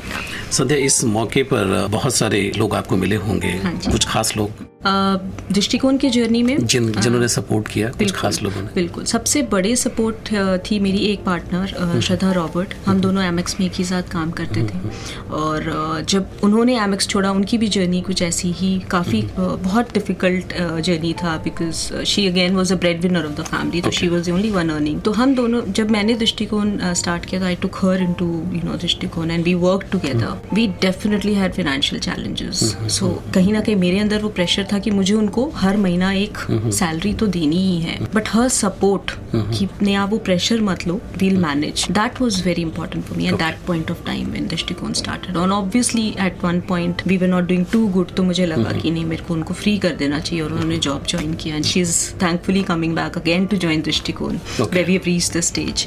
One person was that. The biggest support was my mother, क्योंकि सबने उनको बहुत demotivate किया कि पागल हो गई, ये इतना अच्छा कॉर्पोरेट करियर था, यूएस जाने वाली थी, ये था, क्या कर रही है। But my mother said that do whatever you want, I am okay with whatever you do, but इतना क्लियर होना चाहिए कि आप किसी को धोखा नहीं दोगे, आप किसी को हर्ट नहीं करोगे। ये बहुत सिंपल कोर वैल्यूज था कि आप चीट करके बिजनेस नहीं करना, यानी don't try to override somebody's success. दूसरा सबसे बढ़िया, आप किसी को हर्ट नहीं करना in your journey. So I think she and my partner was the biggest support. Husband की सपोर्ट के बिना तो हो ही नहीं सकता था, फाइनेंशियल उनकी बहुत सपोर्ट थी। कई जगह वो शायद टूट जाते थे कि पता नहीं कर पाएगी नहीं कर पाएगी, वो डायलेमा मुझे उनके शक्ल पे दिख तो जरूर जाती थी, but I think somewhere innately he knew that ये कर लेगी, उनको अंदर से ये था कि ये कर लेगी। तो आई थिंक ये 3 लोग नहीं होते तो बहुत मुश्किल था, और जिसके वजह से दृष्टिकोण बना वो मेरी डॉटर। सब कहते हैं बच्चे थोड़े क्लिंग करते हैं मदर्स के साथ और चिपके रहते हैं। My daughter has been very independent even till date. अगर मैं अभी 4 महीने फिलीपींस जा रही हूँ तो वो बड़ी खुशी से कहती है हाँ जाओ मम्मा, कोई इशू नहीं है। So that I think is a biggest strength that I have got, and I have worked a lot on parenting. मुझे लगता है मैंने पढ़ पढ़ के बहुत काम किया अपने पेरेंटिंग पे। तो these 4 people are very critical, very critical. शायद सी बात है, श्रोताओं की जिंदगी में आगे बढ़ने के लिए कुछ लोगों का साथ बहुत जरूरी होता है, और मुझे लगता है कि संध्या लकी हैं कि उनको कुछ फ्रेंड्स और हस्बैंड और उनकी जो मदर हैं उनसे उनको बहुत सपोर्ट मिला, और जिस वजह से वो खड़े हो पाए और आज इस मकाम पर पहुंचे हैं। बहुत सारी बातें संध्या से हो चुकी हैं, लेकिन कुछ ऐसी बातें हैं जो अभी हम उनके साथ शेयर करेंगे। संध्या, एक चीज और मैं जानना चाहता हूँ कि जब आप कुछ करना चाहते हैं, कुछ डिफरेंट करना चाहते हैं, तो कुछ लोग जो हैं वो कई बार आपको डिस्करेज करते हैं। हाँ, कई बार उनको पता नहीं होता है कि जिनको वो डिस्करेज करने जा रहे हैं वो कुछ और ही ठान के बैठे हुए हैं, लेकिन वो अपना काम जरूर करते हैं। हाँ, तो इस तरह से बहुत सारी ऐसी फीमेल्स हैं जो करना चाहती हैं लेकिन डिस्करेज होकर बैठ जाती हैं। हाँ, तो कुछ ऐसे इंसिडेंट आपके साथ भी रहे क्या? हाँ जी, 2 मेजर इंसिडेंट जो इम्प्रिंटेड है मेरे दिमाग में कि दृष्टिकोण जब हमने ज्वाइन किया था तो उस टाइम पे गुड़गांव में नेटवर्किंग प्लेटफॉर्म्स शुरू हुए थे। It was just mushrooming start हो रहे थे, बिजनेस नेटवर्क प्लेटफॉर्म्स। उनका फॉर्मेट ये होता है कि आप जाओ, शाम की इवनिंग मीट्स होती हैं, तो आप 3-4 लोगों से मिलो, अपने बिजनेस कार्ड्स एक्सचेंज करो और एक प्लान करो कि आप कब मीट करोगे। So in a way the person is also an entrepreneur, is there a way you can help his business और he can help your business. It's basically referral program. ऐसे ही दौरान मुझे एक बंदे का बिजनेस कार्ड मिला, वो मिले मेरे से, उन्होंने कहा चलो हम सोना रोड पे मिलते हैं, let me see how I can help you, and I said okay let me see how I can help you. I went through the website and I thought उनका बिजनेस बिल्कुल डिफरेंट है मेरे, he was into some manufacturing. I called him and I said I'm not sure if we should meet because आपका business बिल्कुल different है। तो उन्होंने बोला नहीं देखते मैं कैसे मदद कर सकता हूँ। तो वो जो एक स्टाइल था बोलने का कि मैं आपको कैसे मदद कर सकता हूँ, मुझे कहीं ना कहीं ऐसा लग रहा था, एक सरकाज़म था। फिर भी मैं गई, उनसे मिली कॉफ़ी मीट पे। तो उन्होंने पूछा अच्छा बताएं आप क्या करती हैं। तो पहला स्टेटमेंट उनका ये था, तो मैंने बोला कि मैं ट्रेनिंग करती हूँ and I am planning to do training. So मेरा सिर्फ प्रोग्राम्स बन रहा था उस टाइम पे कि ऐसे ऐसे प्रोग्राम्स लॉन्च करना है मुझे। तो उनका फर्स्ट स्टेटमेंट था हाँ लेडीज़ को और करना भी क्या है, वो HR और ट्रेनिंग ही करती हैं। तो कहीं ना कहीं वो बहुत डीमोटिवेटिंग था वो एक स्टेटमेंट, क्योंकि मेरी वो फर्स्ट बिजनेस नेटवर्क मीट थी। किसी भी एक स्ट्रेंजर से अपनी बिजनेस के बारे में बात करना, that was my first meeting. It completely demotivated me. With in 30 seconds I was shaken up. मेरे से वो कॉफ़ी मेरे गले से नीचे नहीं उतर रही थी कि ओके सो अगर मैं अब फील्ड में जाती हूँ तो क्या यही माइंडसेट होने वाला है कि लड़कियाँ यही करने वाली हैं, या मेरे को कुछ अलग करके दिखाना पड़ेगा। एक होता है ना, एक एक्सपेक्टेशन अचानक से मुझे लगा कहीं मेरी बढ़ गई। But it's so happened that he spoke something in English and वो अपनी बिजनेस बता रहे थे। तो मैंने बोला आई थिंक आप बहुत एक्सपीरियंस है, मुझे नहीं पता मैं आपको कैसे हेल्प कर पाऊंगी आपका बिजनेस ग्रो करने में, but I definitely need your help. तो उन्होंने बोला नहीं आपने कुछ एक्सेंट ट्रेनिंग के बारे में बोला था, आप एक्सप्लेन करेंगी। तो मैंने उनको बोला कि आपने एक पैराग्राफ अभी इंग्लिश में बोला, आपकी यहाँ प्रोनाउंसिएशन गलत थी, आप ग्रामेटिकली यहाँ गलत थे। कहीं ना कहीं वो उस चीज़ से बहुत इम्प्रेस हो गए। बोले ये क्वालिटी तो बहुत बड़ी क्वालिटी है। मैंने कहा मैं यही करती हूँ, लोगों के लैंग्वेज इम्प्रूव करती हूँ। तो he got impressed and he actually got trained under me later on accent. तो वो एक अचीवमेंट थी मेरे लिए, चाहे वो 3 महीने बाद आए, बट वो ब्रेक किया मैंने। 30 seconds I was really in a dilemma that क्या मैं सही हूँ या मैं वही एक नॉर्मल बिजनेस करने जा रही हूँ जो हर औरत करती है, या मुझे कुछ अलग से अपने आप के लिए करना है। एक वो बहुत बड़ा डायलेमा था। दूसरा interest, ironically there was this lady again a part of one of the network groups, और हमारी एक मीटिंग थी। तो उन्होंने बोला कि आप मीटिंग में आ जाएं 12 बजे। ये एक इंसिडेंट था जिनका मैं बता रही थी, और दूसरा इंसिडेंट है इस लेडी का। और हम जनरली एक्सपेक्ट करते हैं क्या विमेन हमें सपोर्ट करेंगी, right? We generally have that mindset. आप भी सोचोगे कि मेन हमें सपोर्ट करेंगे। तो एक मीटिंग थी, around 12 women, they were meeting for some programmes and they wanted me to anchor that programme and see how we can create a beautiful programme for schools. It so happened my daughter fell ill the same day. Okay. So I called them up and I said that sorry मैं नहीं कर पाऊंगी, can we do a telephonic conversation? So they said no not required, you stay away, you take care. within 5 minutes I got a message that it is very unprofessional of you to do this. From one of the peer members of that group. Again 30 seconds it took me to think कि अच्छा ये भी नहीं support करेंगे, मतलब ये भी तो मदर्स ही हैं.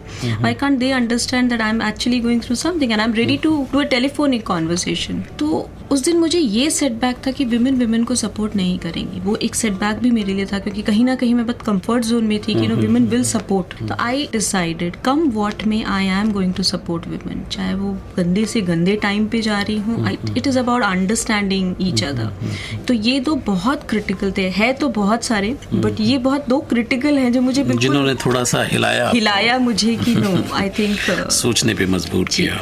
इतना रहे ख्याल ज़माने के साथ साथ, इतना रहे ख्याल सताने के साथ साथ, हम भी बदल रहे हैं ज़माने के साथ साथ. तो जाहिर सी बात है श्रोताओं कि किस तरीके से इन्होंने, संध्या जी ने बताया कि कुछ ऐसे सेटबैक इनकी लाइफ में रहे और जिसकी वजह से थोड़ा सा हिलना डुलना हुआ, लेकिन समझ में भी आई बात. मुझे लगता है कि बात समझ में आ जाए और वक्त से आ जाए तो बहुत अच्छा होता है. मुझे लगता है कि दिशा भी क्लियर हो जाती है. संध्या, अभी का जो सिनेरियो है, बहुत सारी बातें हैं. तो पास्ट को अगर आप उठा के देखेंगे तो एक जर्नी है, उसमें बहुत सारे लोग आपको मिले, किसी ने उठाया, किसी ने गिराया, किसी ने समझाया, किसी ने बताया, लेकिन ये है जो चीज कि आपको जो करना था वो आपने किया और आज कर रहे हैं और बहुत अच्छे तरीके से उसको अंजाम भी दे रहे हैं.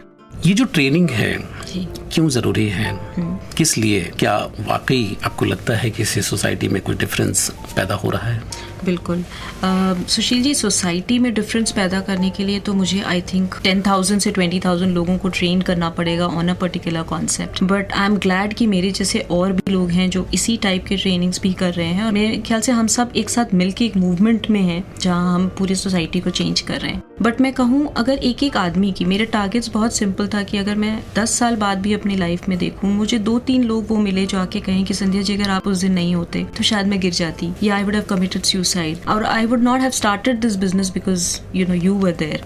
मेरे लिए वो बहुत बहुत छोटा नंबर था कहने के लिए कि 3-4 लोग होंगे, बट आज के डेट में काफ़ी लोग हैं जो आके कहते हैं, इवन स्टूडेंट्स हैं जो आके कहते हैं. तो मेरे लिए वो एक बहुत बड़ा माइलस्टोन है. और मुझे लगता है ट्रेनिंग से ज़्यादा it's more about counselling that I am doing. It's more about the connect I am able to establish. I would not call training because training बहुत एक कॉर्पोरेट प्लेटफॉर्म हो जाता है और ऐसा लगता है कहीं ना कहीं फॉर्मल है. बट मेरे पर्सनल कोचिंग के जरिए मैं लोगों से इंटरेक्ट करके कोशिश ये कर रही हूँ कि लोगों का पैशन निकालूँ.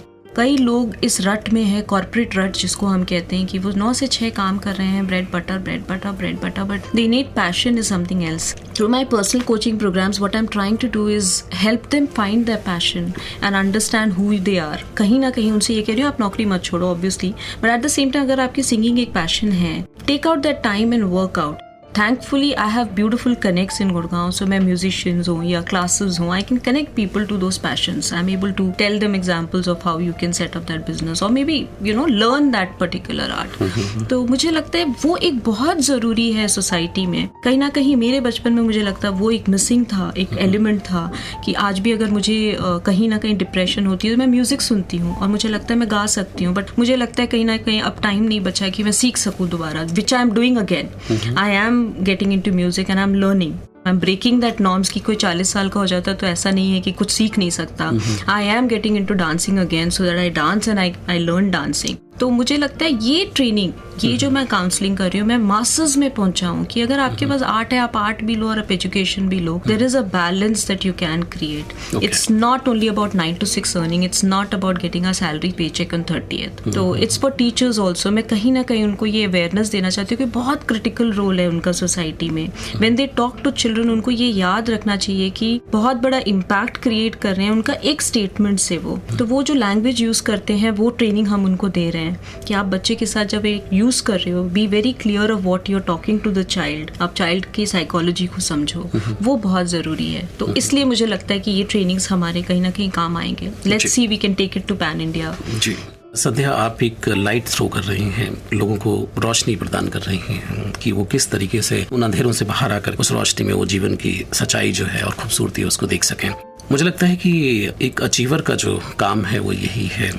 आपके अंदर एक वो बात क्या है कि जिसकी वजह से कहीं भी आप गिरे हों, टूटे हों, थके हों, परेशान हुए हों, लेकिन आप चलना नहीं भूले? मेरे फ्रेंड्स कहते हैं कि I never give up. So I think वो एक एटीट्यूड मुझे लगता है मेरे अंदर, जैसे मैं 30 सेकेंड्स अभी कह रही थी, मेरा 15 सेकेंड्स हो गया है वो. So my rebounds capacity is from somewhere from 15 to 30 seconds. I think nobody can do that. मुझे लगता है वो इनेट कैपेसिटी है मेरे अंदर कि मैं बहुत जल्दी रीबाउंड करती हूँ. I take 15 to 20 seconds to digest anything which is wrong या which is anything negative around me, but 30 second के अंदर मैं रीबाउंड करती हूँ. I come back, I rebounds and I am back in action. So मैं generally लोग मुझे कहते हैं JKR is back in action, so I'm called Jhansi की रानी. So मुझे बोला जाता है okay, so JKR is back in action. So that's exactly how it is my life. I never give up. Great. So that's something that's kept me moving. संध्या, बहुत सारी ऐसी females हैं कि जो अचीव करने ही वाली थी लेकिन कई बार पीछे हट गई. वो बिल्कुल. कुछ ऐसे लोगों के लिए कुछ कहना चाहते हैं आप? मैं बिल्कुल ये कहना चाहती हूँ कि फीमेल्स या कोई भी, फॉर एग्जाम्पल मेन भी हूँ, अगर एक पॉइंट पे पहुँच के गिव अप करते हैं, प्लीज़ सीक हेल्प. हम इंडिया में लोगों से शेयर करने में शर्माते हैं कि हम कैसे बोले कि हम गिर गए. जैसे मैं आपसे शेयर कर रही हूँ कि मेरे पास प्रॉब्लम्स थी, फाइनेंशियल इश्यूज थे, सब कुछ थे. अगर मैं एक बिजनेस कर रही हूँ तो हो सकता है फेलियर हो, मैं जीरो पे भी हो सकती हूँ. So we should share, we don't share. I think now it is just started. अगर मैं देखूँ तो कुछ फेसबुक्स में लोग अपनी स्टोरी शेयर कर रहे हैं and they are expecting help.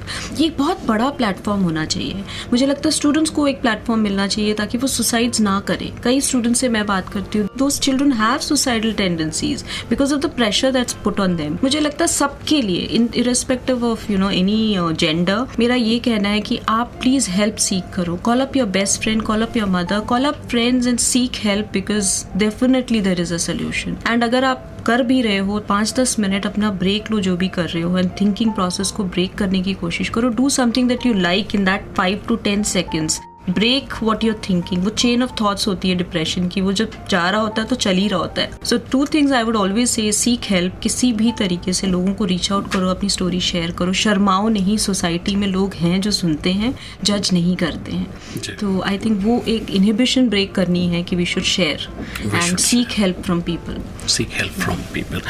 जी हाँ श्रोता, ये थे संध्या एस पाठक, जो कि दृष्टिकोण नाम से एक फर्म चलाते हैं और उसके अंदर तमाम तरह की काउंसलिंग और ट्रेनिंग से जुड़े हुए प्रोग्राम्स देते हैं आपको. और हमें लगता है कि आज की बातचीत से निकल करके सामने आया कि अपनी जो प्रॉब्लम्स हैं वो शेयर करें, कभी भी गिव अप ना करें. और अगर आप शेयर करेंगे तो there are people in the society who will come forward to help you. Sandhya ji, आपने बहुत सुंदर इन्फॉर्मेशन हमारे साथ शेयर की, बहुत लोगों को मोटिवेट किया. मुझे लगता है कि विमेन द अचीवर्स प्रोग्राम में आप जैसे लोग ही इस प्रोग्राम को बनाते हैं, सजाते हैं, और बहुत सारे लोग जो है इससे इंस्पायर होते हैं. बहुत बहुत शुक्रिया कि आप आए ऑल द वे और आपने रेडियो नोएडा पर इतनी सारी बातें शेयर की. Thank you Sushil ji. It is a great platform for me to share what I feel and many more stories, but the only thing again is never give up. Lovely. So with this thought कि never give up, परिधि से निकलकर परिणीता बनने का सफर, गुप्त अंधेरे से निकलकर उजले सवेरे तक का सफर, एक साधारण महिला से सशक्त नारी बनने का सफर. सुनना न भूलें हमारे समाज की ऐसी ही महिला सितारों के किस्से हमारे खास कार्यक्रम विमेन द अचीवर्स में रेडियो नोएडा 107.4 मेगाहर्ट्ज पर.